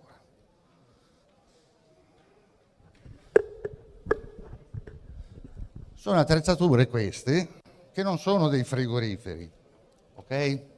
Hanno bisogno di studi per garantire che la temperatura sia uguale in tutte le posizioni, hanno bisogno di studi che ci dicano che l'umidità relativa non supera l'85% in tutte le posizioni e soprattutto in relazione alla ventilazione che io non posso misurare, mi devono dare una certificazione del fatto che, qui vediamo come gira l'aria diversamente in funzione di come io posiziono le costate, e che in funzione del flusso d'aria che io imposto, l'aria tocca solo alcune parti o tutte della carne. Quindi l'azienda che mi vende l'attrezzatura mi deve dire quanta carne gli posso mettere, perché poi dipende anche da come è fatto l'evaporatore, come sono fatti i motori, qual è lo studio, il flusso d'aria che viene studiato, ok? Quanta carne posso mettere e se devo avere degli accorgimenti nel loro posizionamento. Chiaramente un certo spazio va lasciato, perché sennò l'aria fra una costata e l'altra non circola. Veniamo alla parte di microbiologia. Questi sono alcuni capisaldi che noi poniamo per la carne dry age. Il primo è che se noi non li facciamo entrare i batteri, fuori la carne è contaminata, ci sono i batteri, dentro è sterile. E se non glieli facciamo entrare durante tutte le lavorazioni, dentro rimane sterile. Quindi questo è un aspetto che dobbiamo considerare. La carica batterica totale. In tutti gli studi si evidenzia che c'è una crescita di svariati logaritmi nella carica batterica totale all'esterno della carne e poi durante la frollatura, poi questa si stabilizza o decresce. Quindi la carica batterica totale non è un indicatore del fatto che io stia facendo un processo correttamente. Gli enterobatteri, che sono un altro dei parametri che normalmente vengono presi a parametro, a indicatore di un processo controllato e igienico, normalmente decrescono durante la frollatura a secco. Questo è stato proposto come indicatori di un processo da alcuni ricercatori che hanno fissato dei limiti per gli Escherichia coli e le enterobatteriacee. La maggior parte dei patogeni che noi siamo abituati ad affrontare, salmonella, gli Escherichia coli patogeni, gli stafilococchi, eccetera, eccetera, non si moltiplicano o muoiono alle temperature che noi normalmente utilizziamo, sotto ai 3 gradi, mentre e analogamente le muffe non producono le tossine a temperature sotto i 3 gradi, mentre le muffe possono svilupparsi e la Listeria si può sviluppare a temperature inferiori a 3 gradi dal punto di vista teorico. L'EFSA ci dice che crescerà di 2 logaritmi, gli studi scientifici ci dicono che la Listeria non si moltiplica o muore durante la frullatura, perché il parametro di temperatura, pH e attività dell'acqua, anche se sembra permissivo, in realtà non tiene conto della ventilazione, perché la ventilazione causa una bruciatura della superficie che noi abbiamo visto già nelle fotografie che ha fatto vedere Christian, il professor Scarano. Questi sono studi nostri fatti sulla Frisona, sulla quale stiamo lavorando e perché riteniamo interessante come sistema di valorizzazione di vacche a fine carriera questo tipo di trattamento, con un'attrezzatura impostata a 1 grado più o meno 2, quindi lei variava fra -1 e 3, 78 gradi più o meno 7 e una ventilazione di 2 metri al secondo, che è con quell'attrezzatura quello che ci serviva per raggiungere il minimo flusso d'aria su tutte le parti. In questa situazione noi vediamo che possiamo tranquillamente maturare la carne fino a 60 giorni. La Listeria messa da noi, 4 logaritmi, decresce. Queste piccole variazioni sono non significative dal punto di vista microbiologico. Il pH abbastanza normale all'inizio è cresciuto, questo ci dovrebbe dire, questo succede normalmente nella carne maturata, questo è cresciuto particolarmente, ok? Però il dato interessante è questo, è l'attività dell'acqua. L'attività dell'acqua ci dice quanto è secca in superficie la carne.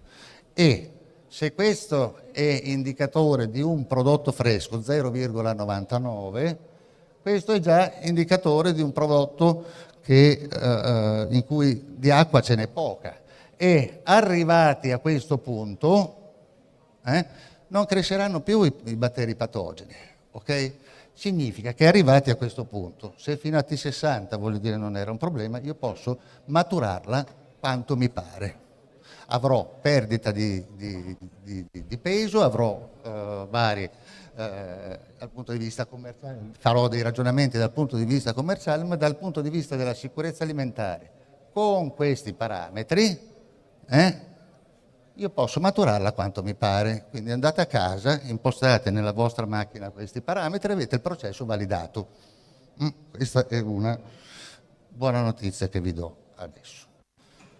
Perché? Perché chiunque l'ha vista, la carne dry age, sa che dopo circa 15 giorni si crea una crostina superficiale di 1 millimetro, 1,5 millimetri, che a 3 mesi è di 1 centimetro circa, dipende dall'attrezzatura che avete, ok?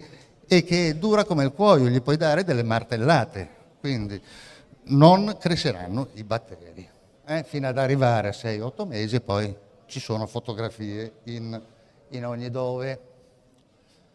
Le muffe, che è un argomento che si discute spesso. Queste sono analisi microbiologiche fatte sempre sulla carne di Frisona. Guardiamo sotto la linea rossa, colore, questo è la carne fresca e poi all'aumentare della stagionatura. Quando io ho colori più scuri, più verde, più blu, vuol dire che c'è più carica. C'è più carica. Quindi le muffe dal punto di vista microbiologico si moltiplicano, però non le vedi se fai cioè, la carne non ammuffisce se i parametri sono impostati correttamente. Se la carne ammuffisce vuol dire che i parametri non sono impostati correttamente o state sbagliando qualcos'altro. Ve la faccio rivedere.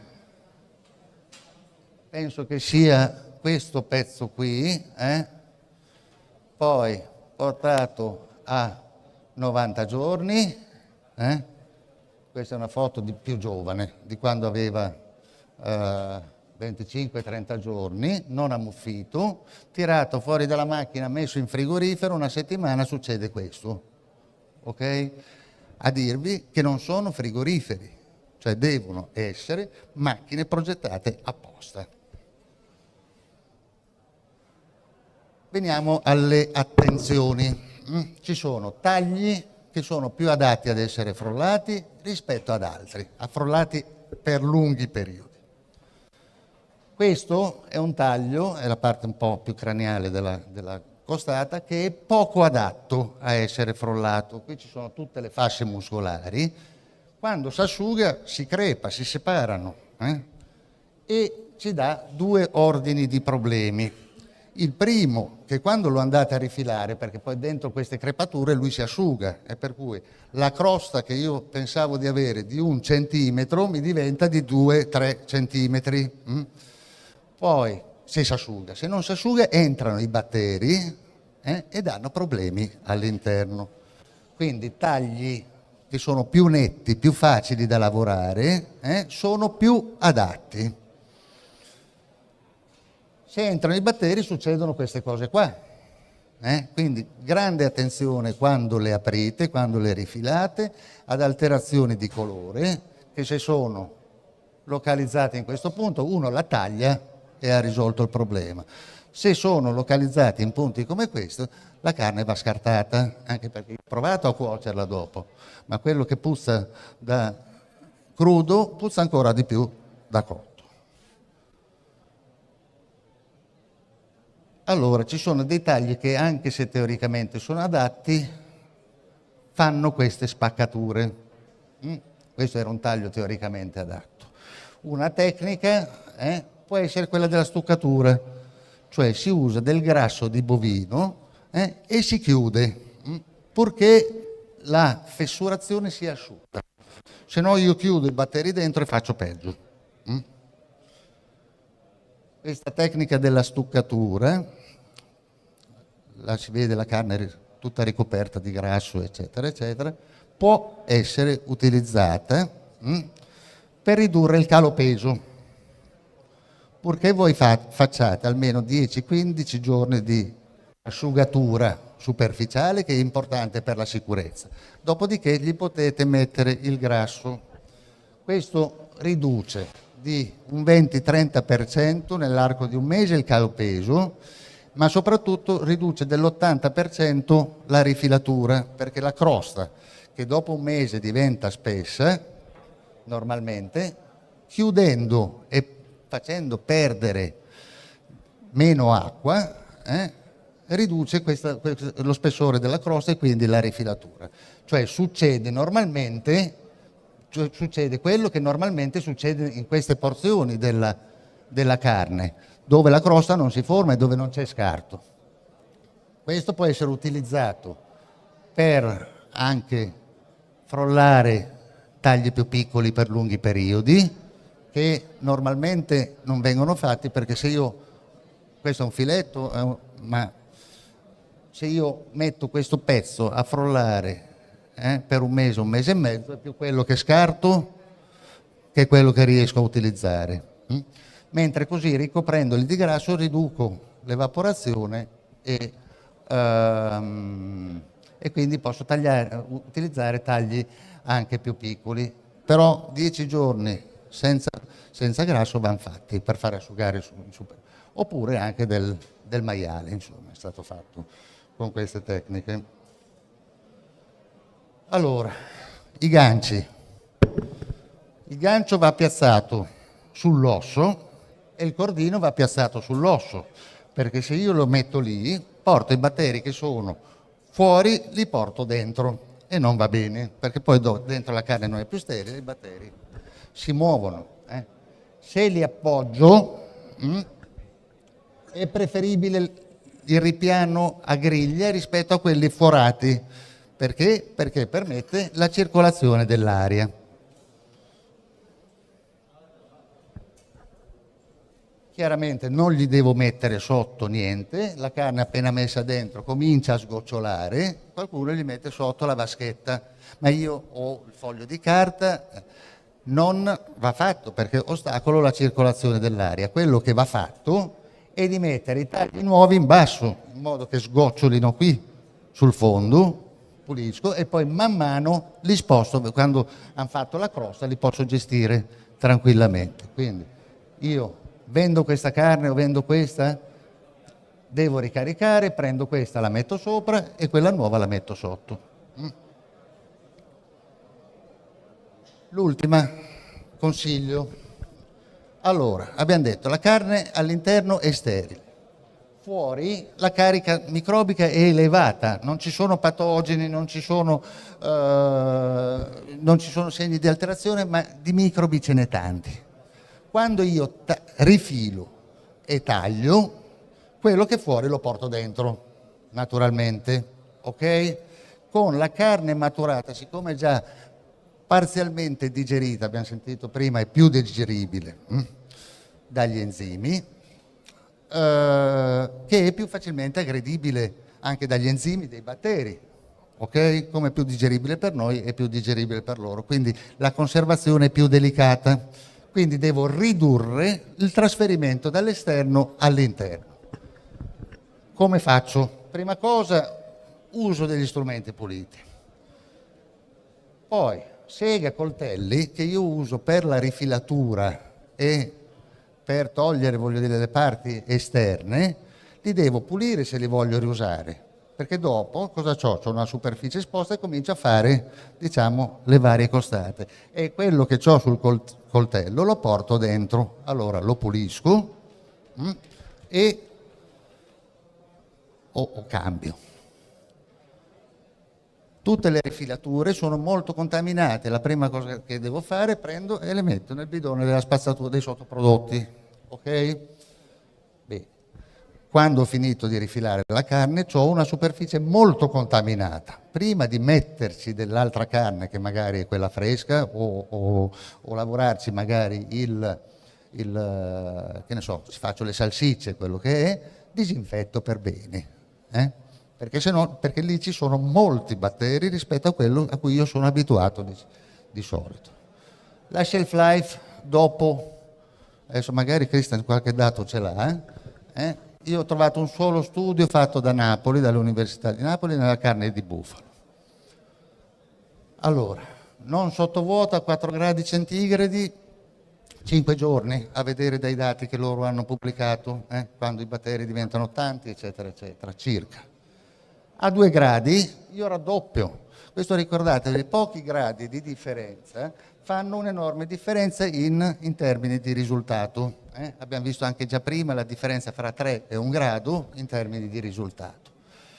Se messa sotto vuoto a 4 gradi circa 18 giorni, ma questo, e io l'ho messo qui, giusto che le diapositive non vadano in giro, questo dipende da quanto voi avete lavorato bene qua. Perché se avete lavorato male, questi 18 giorni possono diventare 4, 5, 6. Se avete lavorato molto bene, possono diventare anche di più. Grazie e buon proseguimento. Grazie Andrea. Siccome in maniera, come si può dire, non inaspettata, però diciamo registrare queste cose è sempre gradevole. Non solo siamo molto felici che siate in tanti, che siamo in tanti e che siate qua molto attenti.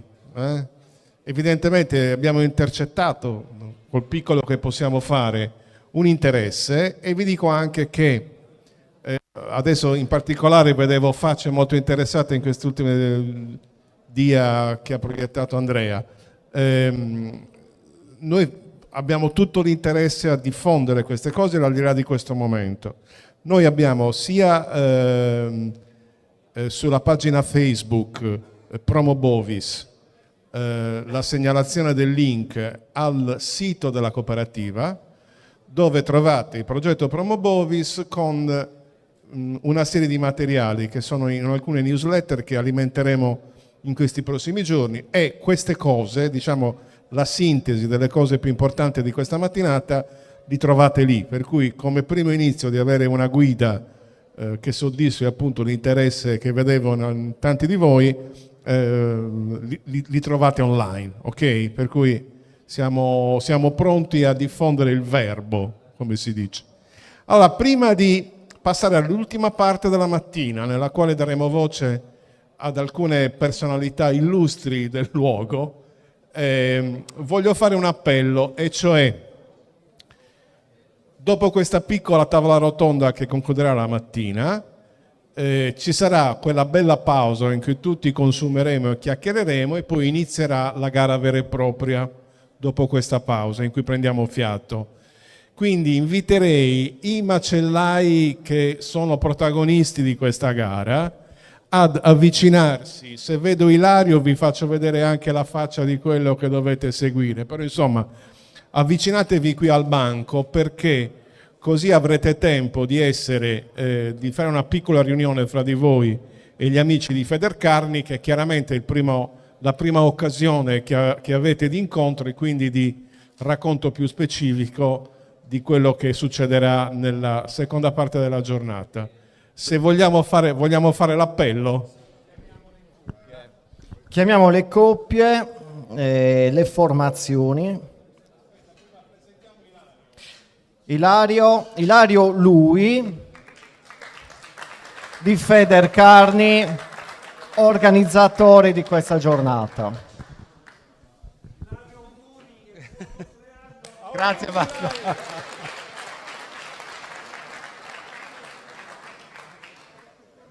Cioè, essere di fronte così a tante persone fa molto piacere, anche perché noi abbiamo lavorato parecchio tempo e il premio è vostro, nel senso che avete accettato il nostro invito e siete qui presenti ad una manifestazione, la prima in Sardegna, preciso proprio notare che è la prima volta che la Federcarni si muove in Sardegna, e questo fa molto ma molto piacere e onore a tutti noi e il presente. E qui adesso parte una gara secondo me molto bella, non nel senso di gara, nel senso che queste manifestazioni, queste gare servono a migliorare il macellaio, a migliorare il ragazzo che è a fianco, perché qui è un over 35 e sotto 35 che si misurano tra di loro, però io non la vedo come, lo ripeto ancora, come una gara, ma deve essere come scambiarsi le idee tra uno e l'altro come macellai, cercare di unirsi i macellai, non staccarsi. Questa è la cosa più importante. Quando ci uniamo siamo sempre più forti. E vedo, prima parlavo con un signore, non so, che deve gareggiare, che ha sì, giù la mia età, ed era molto emozionato, molto anziano come me, grazie. Era molto emozionato, voleva sapere com'era, mi faceva tante domande. Scusa, ti faccio tante domande. No, servono queste domande. Vedo che c'è passione e voglia di fare anche questa gara, questa partecipazione. E adesso li aspetto, faccio l'appello. L'appello lo fa lui. Guarda. L'appello lo fa Roberto. Lui è Roberto Lai, io sono Ilario Lui, siamo quasi parenti. Allora, Fabio Gianu di Sindia.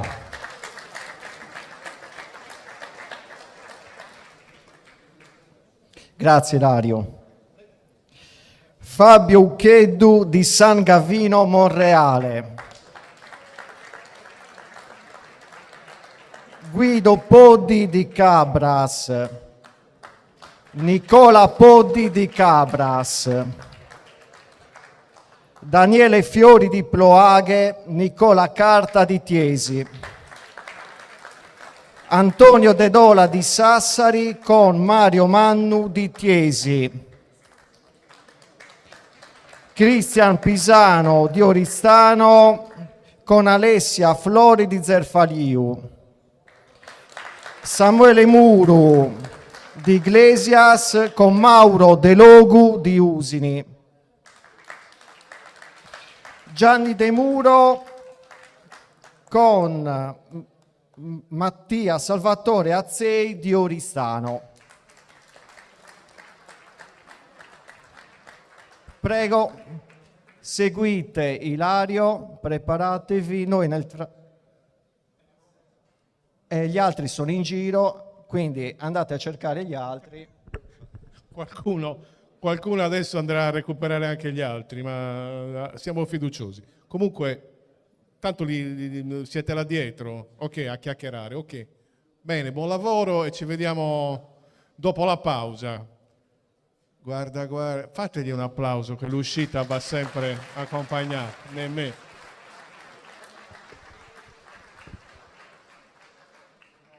Seguite quella fila indiana. Voi stavate fuggendo, io lo so. E ascoltando di fronte alla birra, sì. Allora, fine delle relazioni, adesso un'ultima piccola, prima della pausa, un piccolo giro di opinioni, ragionamenti, eccetera. Quella che noi abbiamo chiamato tavola rotonda, in realtà la tavola non è rotonda, per cui inviterei gli amici che si sono resi disponibili a fare un intervento, eccoci qua, ciao caro, a chiacchierare qua, insomma, qua di fronte a voi. Chi abbiamo per primo? Allora, il dottor Alberto Lelli, direttore amministrativo e finanza della Cooperativa Produttori Arborea. Controllo e finanza, o finanza e controllo. Più o meno così. Buongiorno a tutti. Innanzitutto grazie davvero sia agli organizzatori, Roberto, Cinerena, Federcarni, Confcommercio, la Proloco, e ovviamente grazie anche al team della Produttori Arborea che si occupa del settore carne. E ovviamente grazie anche a tutti i presenti, perché è bello vedere una platea così gremita, una platea dove insomma è presente tutta la filiera, ci sono gli allevatori, ci sono gli ingrassatori, i trasformatori e ovviamente ci sono anche i consumatori come me, ecco. Niente, allora io a nome della cooperativa ringrazio per questo evento. Quello che a noi piacerebbe un po' farvi conoscere è quello che sta facendo la cooperativa sia in termini di ricerca e sviluppo, come questo progetto Promobovis, ma anche gli investimenti che stiamo facendo per cercare di sviluppare ulteriormente la filiera della carne. È vero che il termine filiera spesso è abusato, però diciamo che non c'è forse momento e luogo più giusto per usare questo termine, cioè oggi.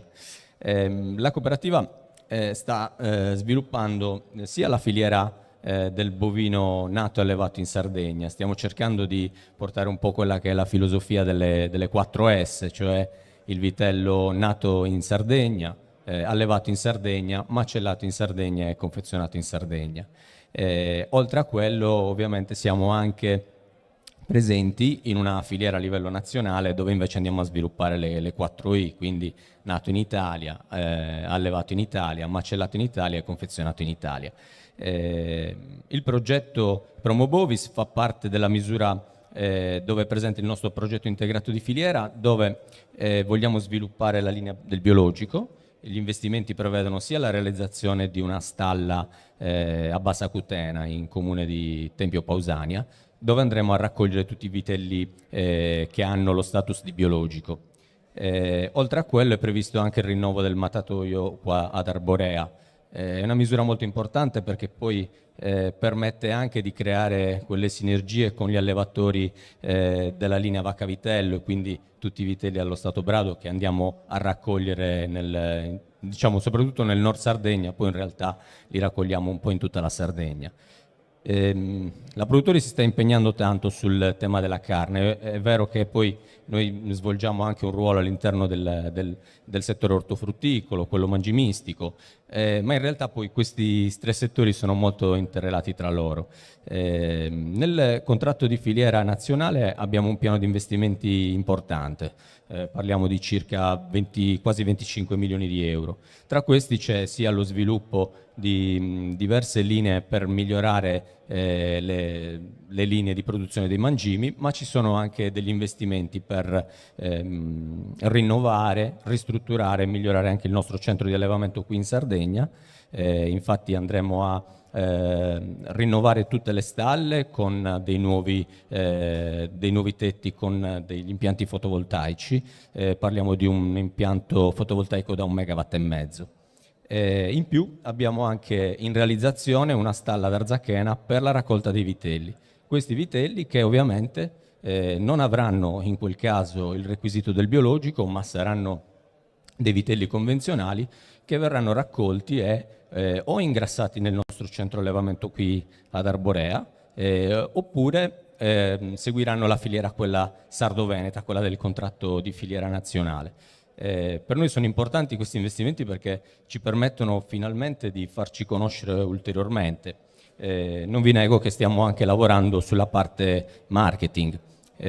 A breve pubblicheremo quello che è un nostro nuovo marchio. Oggi non ve lo vogliamo spoilerare, però è sicuramente un marchio che andrà a dare ancora più importanza al pregio delle nostre carni.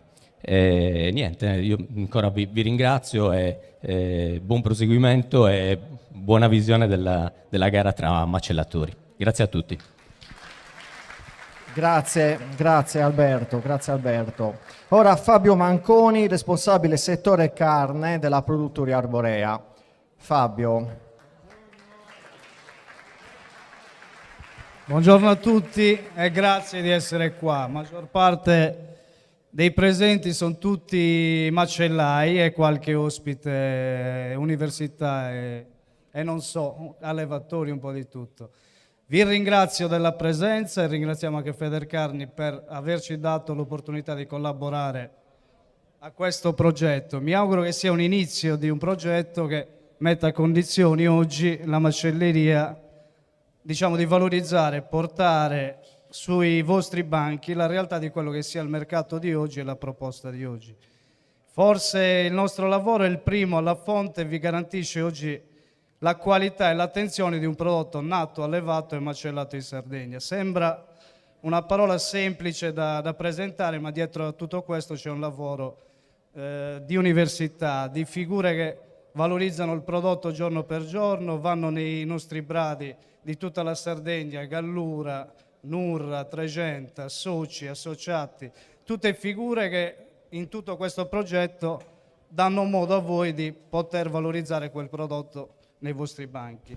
E con la Federcarni mi auguro davvero che tutto questo progetto possa portare a sviluppo quello che è il nostro sacrificio giornaliero per garantirvi quella linea.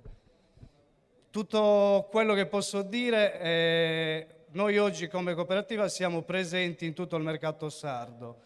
Andiamo a rivolgerci su piccole attività, piccole realtà, botteghe, macellai, piccoli centri anche di distribuzione che ci permettono oggi di dare un'immagine giusta a quel valore aggiunto che chiediamo a voi stessi di saper presentare a chi è il vostro cliente. Perché non è più un discorso vendere carne, perché sia carne come la grossa distribuzione, sia il prodotto commerciale da prezzo, il voler fare una guerra di prezzi che purtroppo nelle piccole attività non è più facile gestire.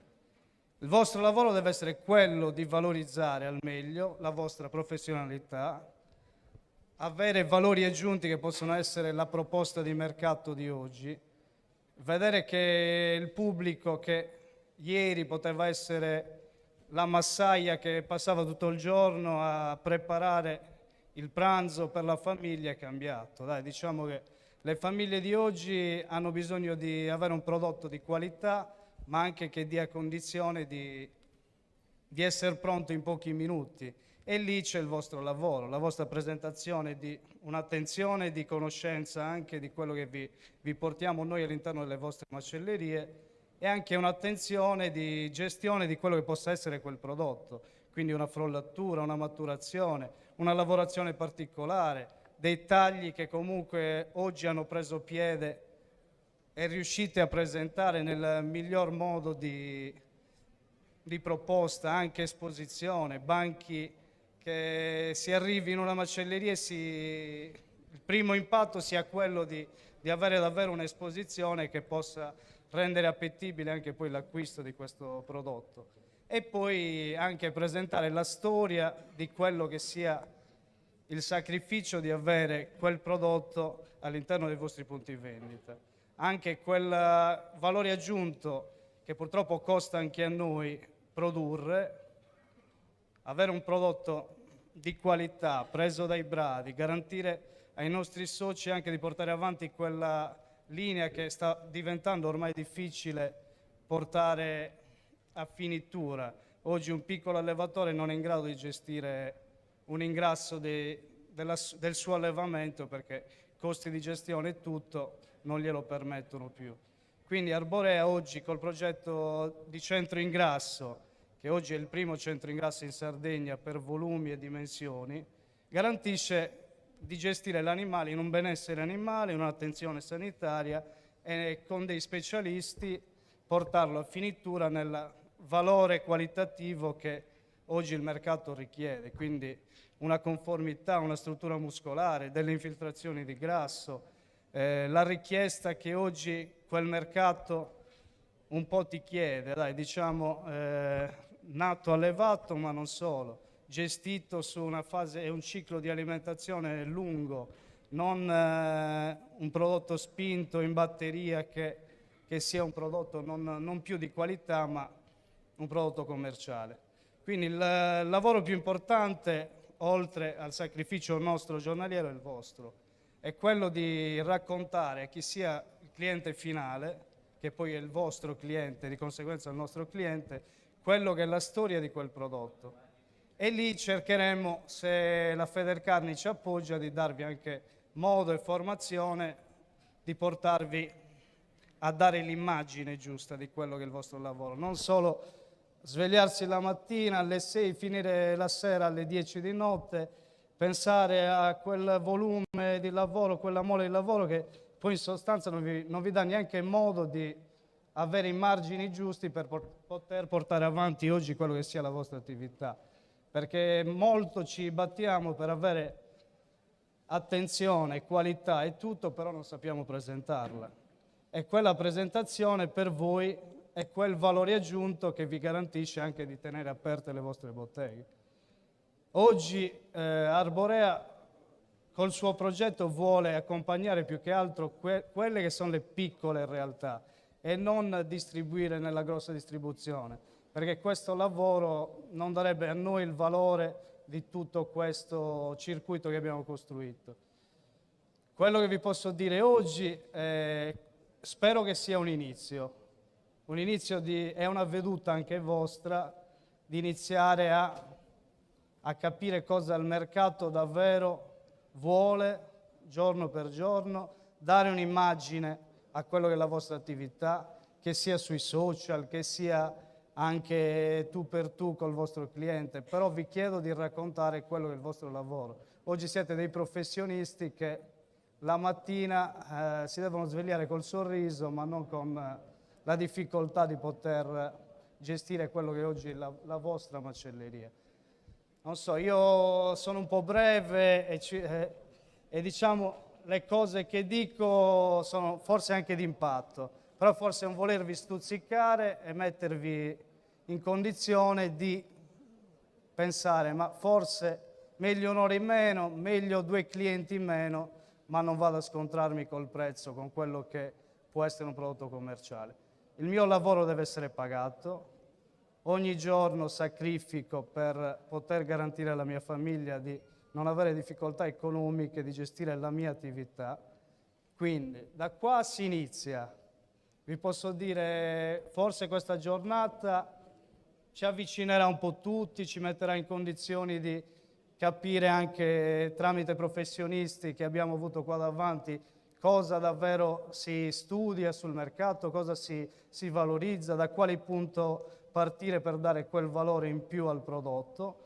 E poi tutto il resto sta a voi apprendere, voler migliorare, voler cambiare quel sistema di lavoro che ormai purtroppo non è quella fase di 20 anni fa dove c'erano dei tagli e il bollito e lo spezzatino, tutti quei tagli sì, continuano ad esserci, però c'è bisogno anche di soluzioni, di proposte, avere una diversità rispetto a quello che sia il classico taglio di fettine o la classica bistecca, come diceva il professor Marco Tassinari, anche iniziare a vedere un'impronta di frollatura, capire cos'è davvero, scusate, il circuito di gestione di quel prodotto all'interno dei vostri punti vendita, che poi non è neanche tanto così difficile arrivare a quei punti, è giusto iniziare a capire quella diversità che può essere la proposta dei vostri punti vendita.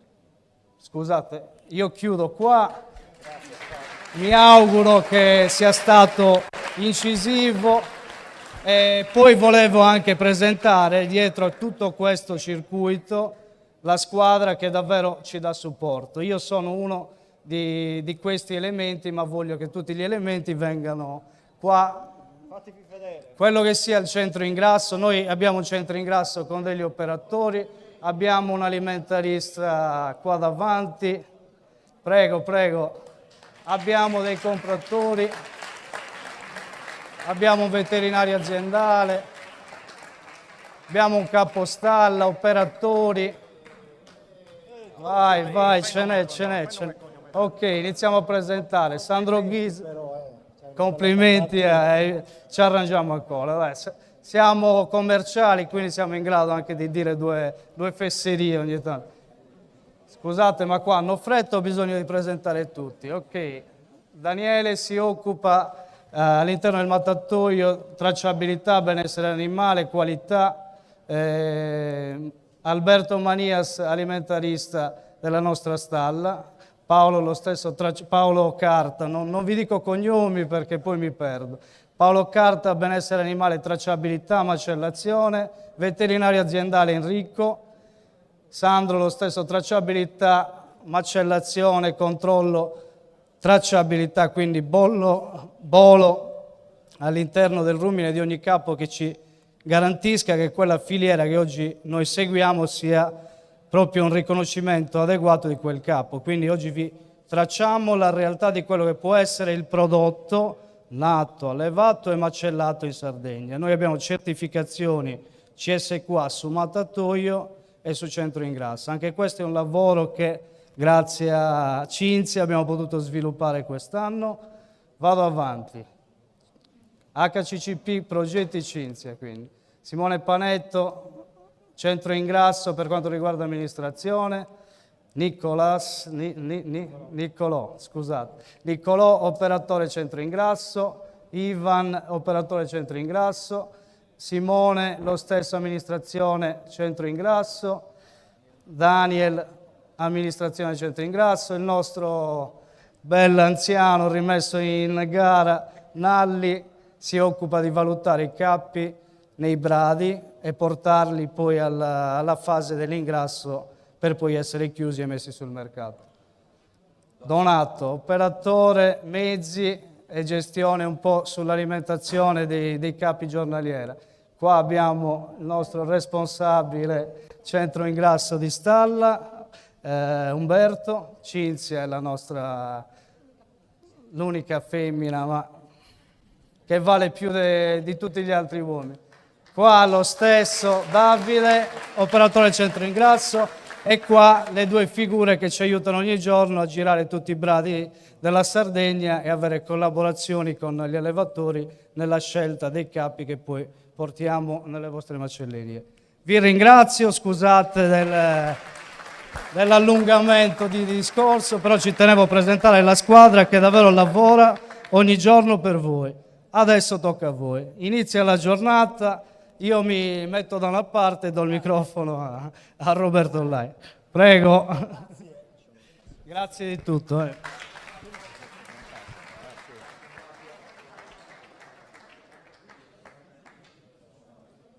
Grazie Fabio e complimenti per il lavoro di squadra che fai, oltre che commerciale.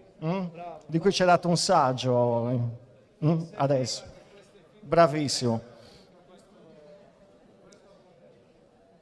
Gianni Sardo, assessore all'agricoltura del comune di Arborea e già presidente della cooperativa produttori. Le tue impressioni sulla giornata? Buongiorno a tutti. I più sapranno insomma, che Arborea ha origini venete, no? Allora mi sento di fare una battuta rispetto a Fabio che mi ha preceduto. In Veneto dicono discorsi brevi e soppresse lunghe, no? quindi sarò breve in sostanza. Intanto sì, vi saluto tutti e ringrazio in modo particolare Roberto Ollai e la cooperativa produttori che mi hanno invitato. Insomma, gli amici della Proloco che ci ospitano.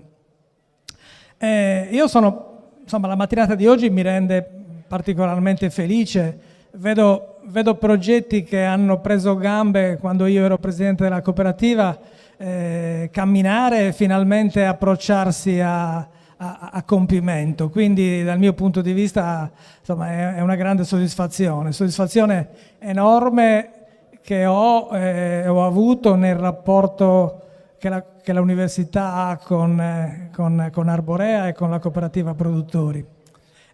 Quindi grande soddisfazione, insomma il merito mio è relativo. Io voglio ricordare che i progetti sulla carne della cooperativa produttori hanno trovato come menti illuminanti il nostro direttore Marco Peterle, il nostro collaboratore dottor Lino Tammaro e dottor Cubada che oggi non è più con noi. Sono stati loro quelli che 20 anni fa insomma, hanno lanciato il seme di tutto questo lavoro sulla carne.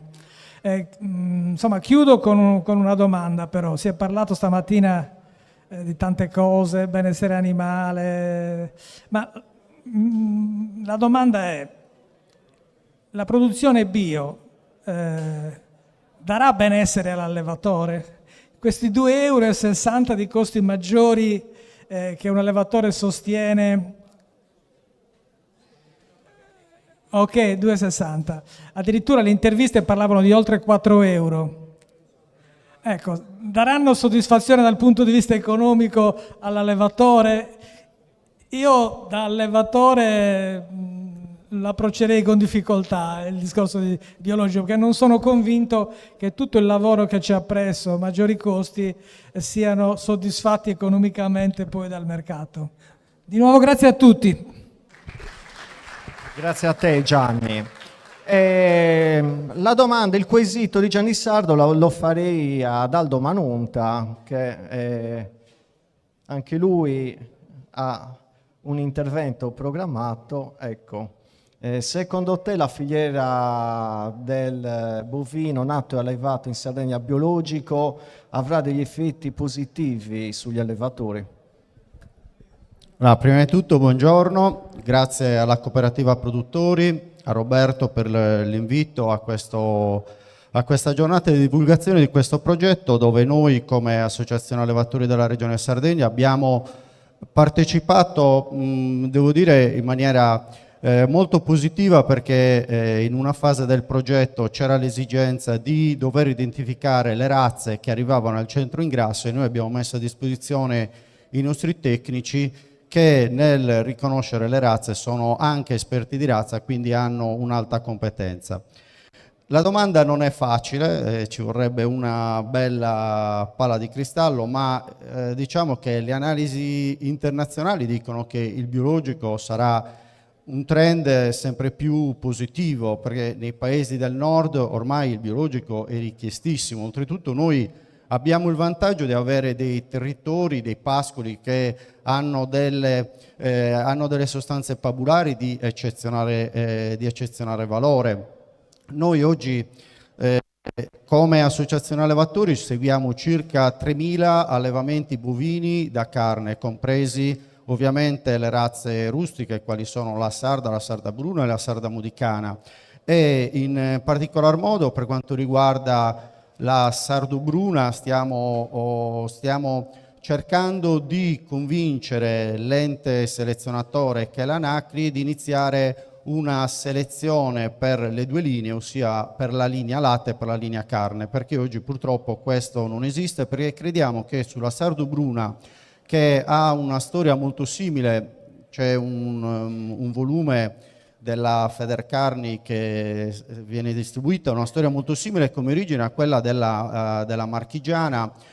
Purtroppo poi si è perso un po' l'interesse nell'andare a selezionarla verso le due linee, mentre invece anche recenti studi che ha condotto l'Università degli Studi di Sassari hanno dimostrato che ha delle qualità importanti anche dal punto di vista della produzione e della qualità delle carni, che oggi dovrebbero essere invece maggiormente approfondite. Quindi come Associazione Allevatori veramente vi ringraziamo nuovamente per questo invito. Noi siamo sempre disponibili a queste progettualità, che anzi vorremmo portare anche all'interno delle mostre zootecniche, perché noi siamo gli organizzatori delle mostre zootecniche che si svolgono in Sardegna. Per il bovino da carne in particolar modo c'è la mostra di Ozieri, dove è la mostra del libro genealogico delle Charolais e delle Limousine, dove effettivamente ci sono tanti animali esposti. Siamo una regione top a livello nazionale per quanto riguarda la genetica, però manca la parte poi alla fine del consumo, cioè presentare ai 15.000 visitatori che ogni anno vengono alla mostra di Ozieri, presentare anche i prodotti che vengono trasformati e che possono essere lì degustati. Sarebbe un ulteriore passo importante per divulgare appunto le produzioni che abbiamo nella nostra isola. Quindi nuovamente grazie e buon proseguo per questo importante progetto. Grazie a voi. Adesso abbiamo la dottoressa Maria Grazia Farbo, ricercatrice nell'ambito Viticulture, oltre che essere ricercatrice in tanti altri ambiti delle filiere alimentari. Il tuo feedback sulla giornata di oggi e anche in relazione alle attività che abbiamo condotto assieme.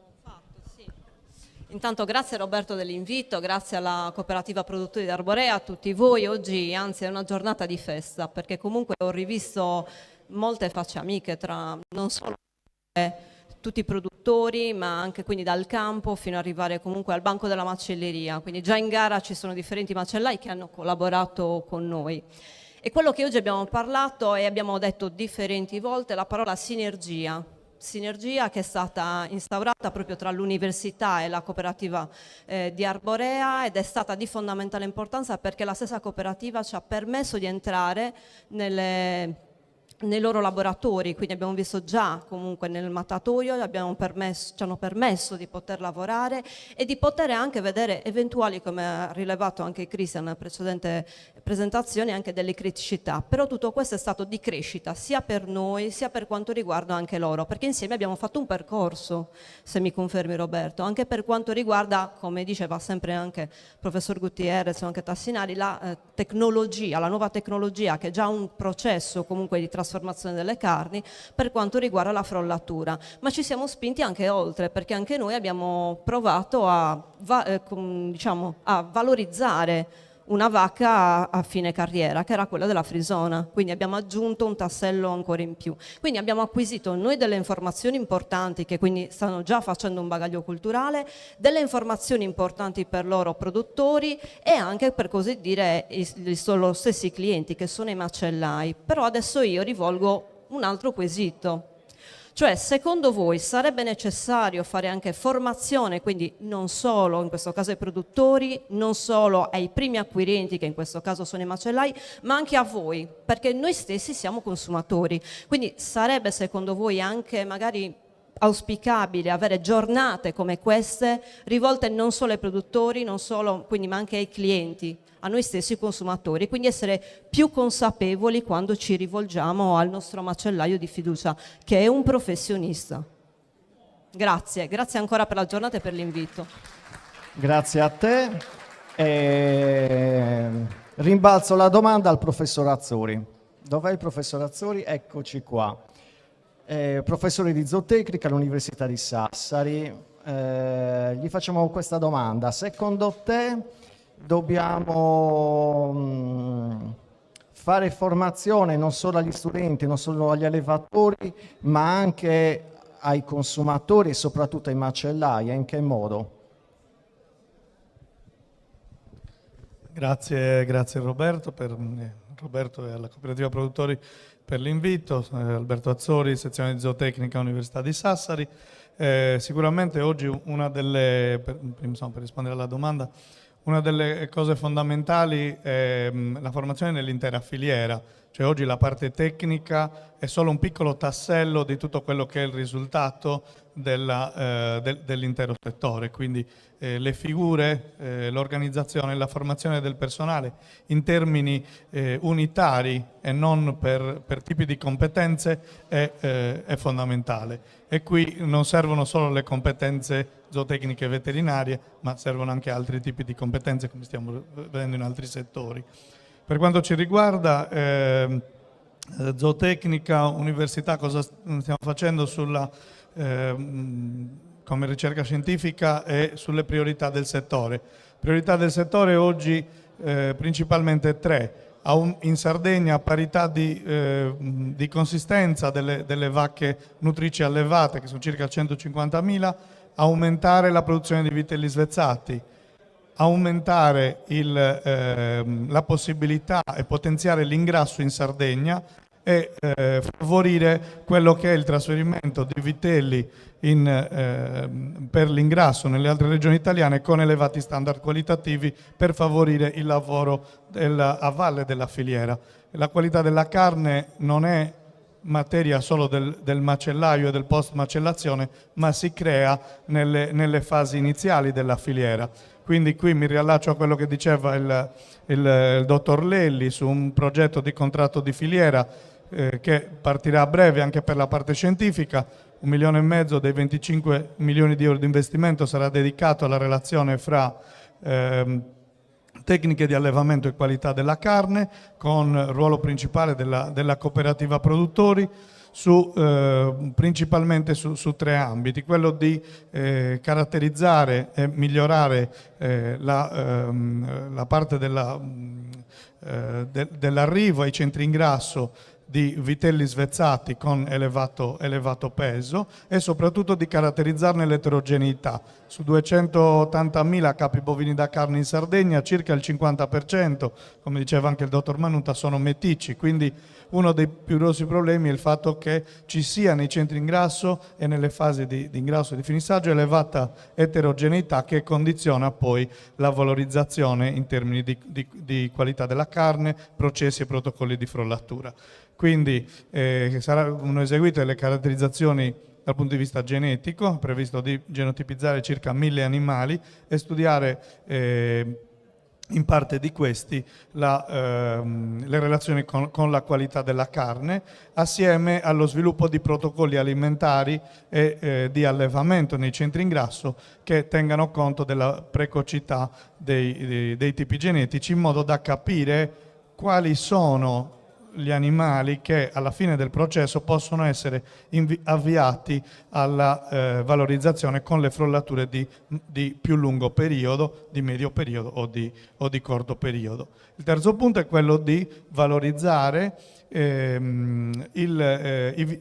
vitelli che non possono essere ingrassati in Sardegna ma che devono essere ingrassati nella penisola, come con un contratto di filiera in partnership con partner e ingrassatori in Veneto, quindi Azov in particolare, con cui studieremmo in maniera parallela, in collaborazione con l'Università di Padova, le tecniche di ingrassamento e di qualità della carne, includendo aspetti che comprendono il benessere animale e la parte ambientale. Su questo mi soffermo in modo particolare come ultima cosa, perché questi progetti ministeriali, come quelli europei, hanno 2 principali obiettivi nelle filiere zootecniche, ma in particolar modo quelle della carne, benessere animale, impatto ambientale. Tutto il contratto di filiera, tutto il progetto è spinto su motivazioni ambientali.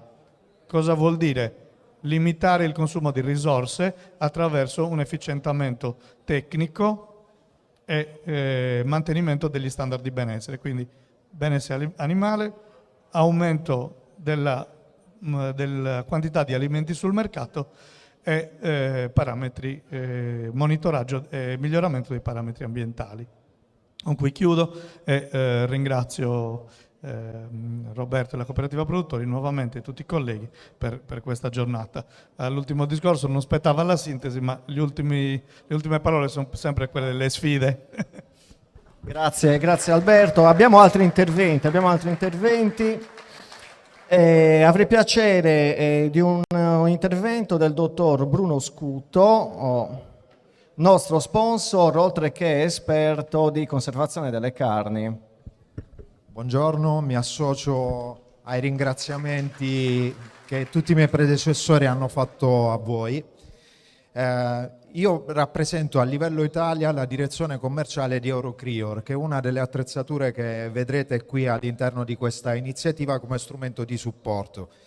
Il nostro gruppo quest'anno consolida 2 miliardi di euro di fatturato con 17 sedi produttive in tutto il mondo.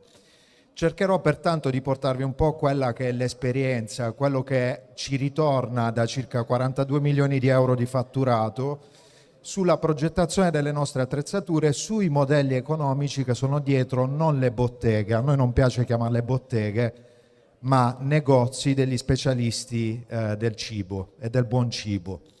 Prendo alcuni spunti che sono arrivati anche da tutti i collaboratori di questa tavola rotonda.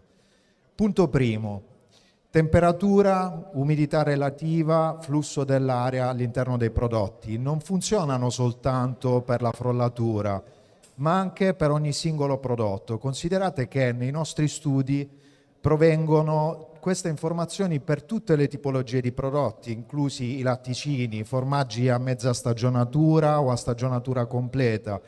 E combinare queste 3 caratteristiche nelle attrezzature non solo aumenta la durata del prodotto, ma incrementa la qualità e il gusto di questi aspetti. Pensate che anche un singolo taglio di carne all'interno di un banco che mixa queste 3 caratteristiche, e qui non parliamo di frollatura, è in grado di mantenere un calo peso di circa lo 0,8%. Provate ad immaginare questo cosa significa in termini di redditività di prodotto. Abbiamo pertanto la responsabilità di garantire il freddo a 360 gradi e cerchiamo di farlo anche studiando quella che è la ricchezza che ci porta a un mestiere così consolidato nel tempo come quello del macellaio.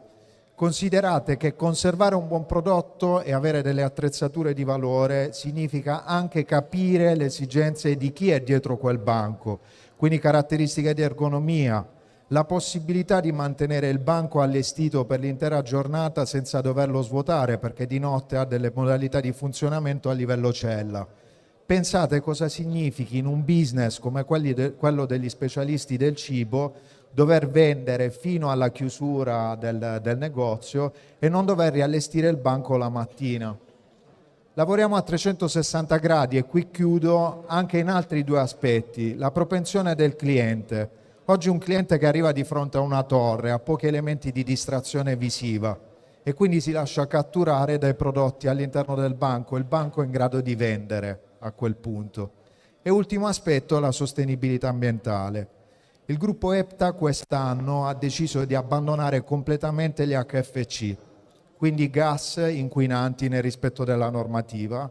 È totalmente indirizzato con una scelta estremamente coraggiosa agli impianti ad anidride carbonica o a propano e questo consentirà di mettere a disposizione dell'intero mondo non soltanto le esperienze che ci arrivano dal campo e anche da eventi come questi che per noi sono momenti di arricchimento, ma anche tutto quello che un grosso gruppo può fare per contribuire al benessere anche delle future generazioni che hanno anche un potere importante. Considerate che il macellaio tradizionale per passione si sveglia la mattina prestissimo per allestire il banco. Oggi ci sono le nuove generazioni bisogna anche pensare e rispettare un modo diverso di intendere la macelleria, ed è questo uno dei motivi per i quali ogni giorno cerchiamo di studiare il miglior modo per poter far coesistere anche generazioni differenti. Vi ringrazio, auguro a tutte le coppie in gara una bellissima gara di arricchimento, ed Eurocrio e Redepta saranno sempre al vostro fianco. Buon lavoro. Grazie dottor Scuto. Abbiamo ancora altri 2 interventi, oltre a un piccolo mio intervento di chiusura. Avrei piacere dell'intervento del dottor Giuseppe Izza di Slow Food Cagliari. Con Slow Food c'è una collaborazione con la cooperativa produttori, entrambi sposiamo le tematiche del benessere animale e della sicurezza alimentare. Grazie di averci invitato. Slow Food, immagino voi sappiate cos'è, un'associazione internazionale, nazionale e internazionale che si occupa di cibo. E l'assioma di buono, pulito e giusto, io oggi l'ho sentito qua, 20 anni fa probabilmente in un convegno di allevatori, probabilmente non l'avrei sentito. E oggi invece ho visto che si parla di benessere animale, di ambiente, dei foraggi, di trattare la carne in un certo modo, della qualità. E l'assioma del buono, pulito e giusto, finalmente qualcuno pensa al buono, cioè guardare la carne, la texture della carne, la sapidità della carne, come si mastica. Qualcuno ha detto delle parolacce CLA, che sino a 10 anni fa, 20 anni fa, parlare di CLA era una cosa incredibile. Io me ne occupo, oltre che nella carne, me ne occupo nel formaggio e in altri prodotti, cose che finalmente qualcuno ha capito che servono. E Slow Food queste cose le diceva, è iniziato 30 anni fa. E soprattutto c'è il pulito. Finalmente si parla del pulito, dove viene prodotto il cibo, cioè come vengono trattati gli animali, se devono essere trattati di più o di meno, proprio perché alla fin fine ricade tutto su di noi. Poco fa il professore parlava di quelli che sono i trattamenti. Una volta si pensava soprattutto alla massima redditività, oggi invece si pensa anche al nostro ambiente, cioè all'ambiente di ognuno di noi che è consumatore. E poi anche il giusto. Cos'è il giusto? Il giusto è la giusta retribuzione del produttore, ma è anche la giusta spendita da parte del consumatore. Non è che perché un prodotto ha una certa qualità io la devo pagare 10 volte di più. Io vi faccio un esempio banalissimo. Se da una cantina un vino esce a 7 euro, poi al ristorante non lo posso trovare a 40 euro. Cioè se il produttore di vino su quella bottiglia di 7 euro ci guadagna 2 euro, il ristoratore, con tutte quelle che possono essere le implicazioni di tipo economico, non ci può ricavare 20 euro in più o 30 euro in più. Ecco, e questo è il giusto anche per il consumatore. E anche qua ho sentito parlare del giusto, perché si è parlato delle piccole macellerie piuttosto che della grande distribuzione, e questa è una cosa meravigliosa, è una cosa che Slow Food è da più di 30 anni che parla di queste cose, cioè di rivitalizzare l'ambiente sociale dove vivono le persone e non andare a vivere.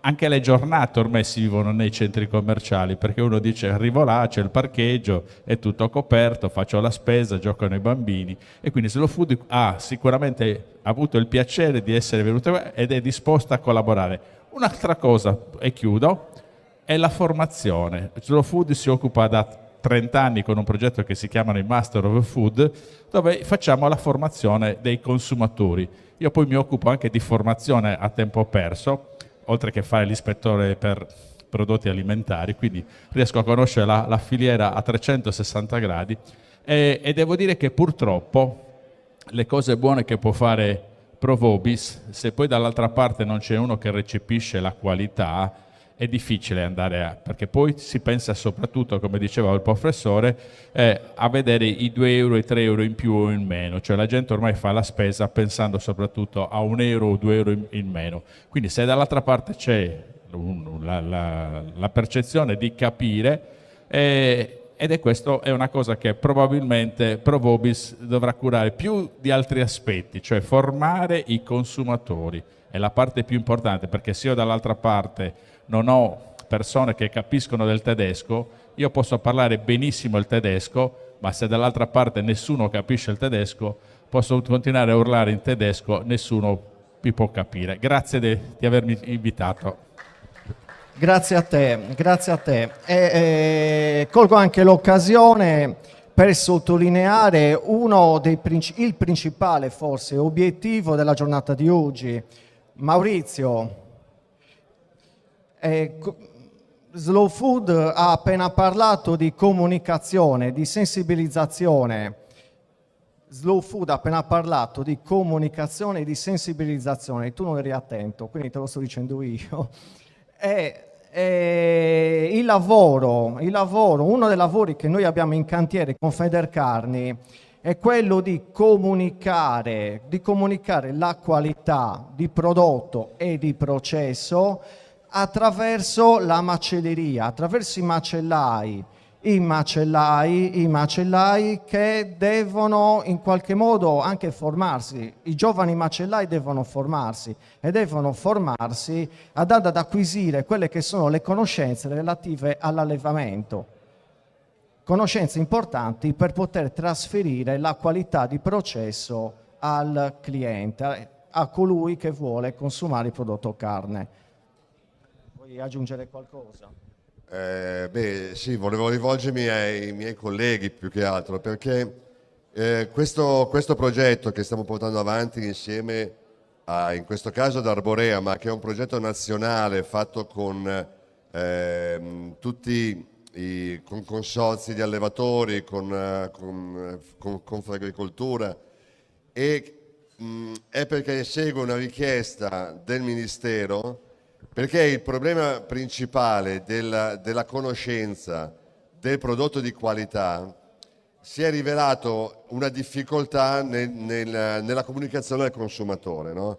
Quindi tutto questo lavoro, molti agricoltori che abbiamo contattato sul territorio ci dicono: sì, io faccio tutto questo lavoro, però nel momento in cui carico la mia bestia su un camion che poi va alla macellazione, che poi vada ovunque, cioè sia da un macellaio che alla grande distribuzione, non è questo il problema, però tutto il mio impegno, tutto quello che io ho messo nel produrre bene quel prodotto di qualità sparisce, cioè non c'è più traccia, non c'è più storia su questo fatto.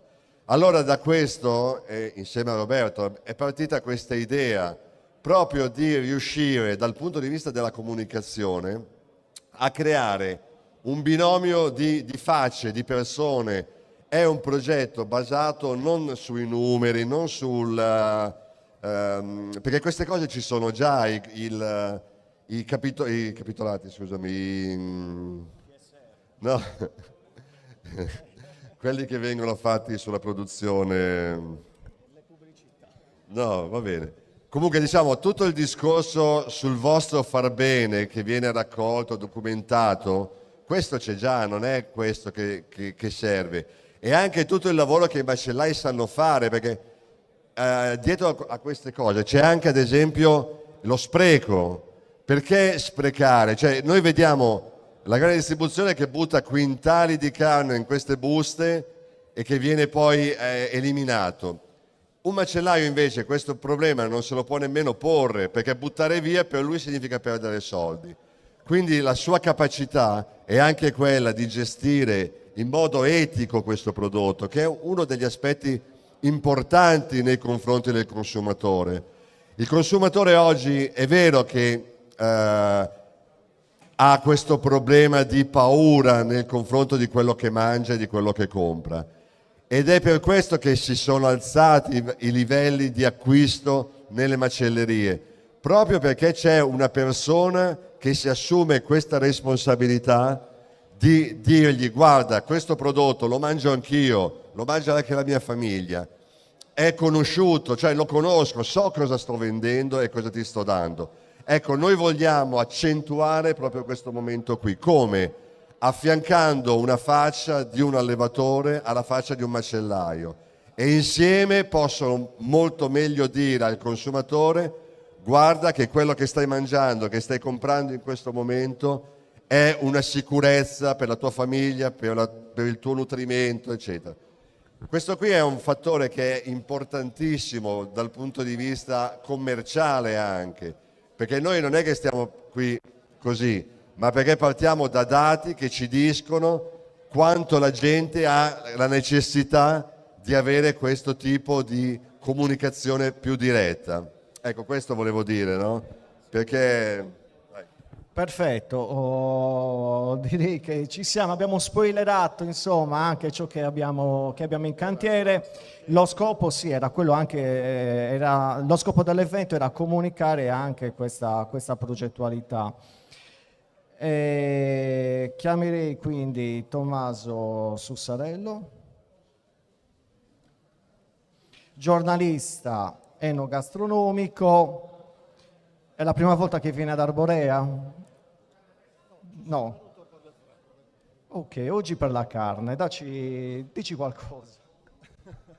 Non solo per le fragole, ma anche per il concorso Le Isole del Gusto, organizzato dalla Camera di Commercio di Oristano, che mi ha coinvolto come giudice valutatore per 2 edizioni. Allora, cosa ho visto qua? Tantissimo entusiasmo, voglia di innovazione, e questo è assolutamente importante. Parlate di prodotto, giustamente, quindi parlate di qualità. Il prodotto non è la carne, il prodotto è qualcosa composto da valori materiali e valori immateriali, quindi noi assaggiamo la carne, ma che abbiamo voglia di affrontare l'aspetto emotivo che sta dietro l'assaggio. E allora la parte emozionale quale può essere? La parte emozionale è il territorio. Il professor Tassinari nell'introduzione un pochino che riassumeva tanti aspetti, ha parlato del luogo, ha parlato della qualità di allevamento dell'animale inserito all'interno di un determinato contesto. Ecco, questi aspetti fanno parte della narrazione di un territorio che è pronto anche ad accogliere e a raccontare se stesso e le proprie produzioni. Per il Touring Club italiano mi occupo di ristoranti e alberghi, e questa è una cosa che facciamo puntualmente. Quando andiamo su un territorio vogliamo mangiarlo, vogliamo letteralmente mangiare quello che troviamo. E allora la sfida può essere questa, quindi che questo territorio in qualche modo col suo progetto e con tutte le connessioni, no, che questo progetto sta mettendo in campo. Io ho sentito parlare anche di Gallura, ho sentito parlare di altri luoghi della Sardegna che sono produttivi dal punto di vista delle carni. Ecco, l'idea può essere quella che l'insieme di questi racconti siano in grado di costruire anche l'aspetto emotivo che sta nel consumo della carne. Consumo della carne che deve essere anche un consumo etico, quindi naturalmente queste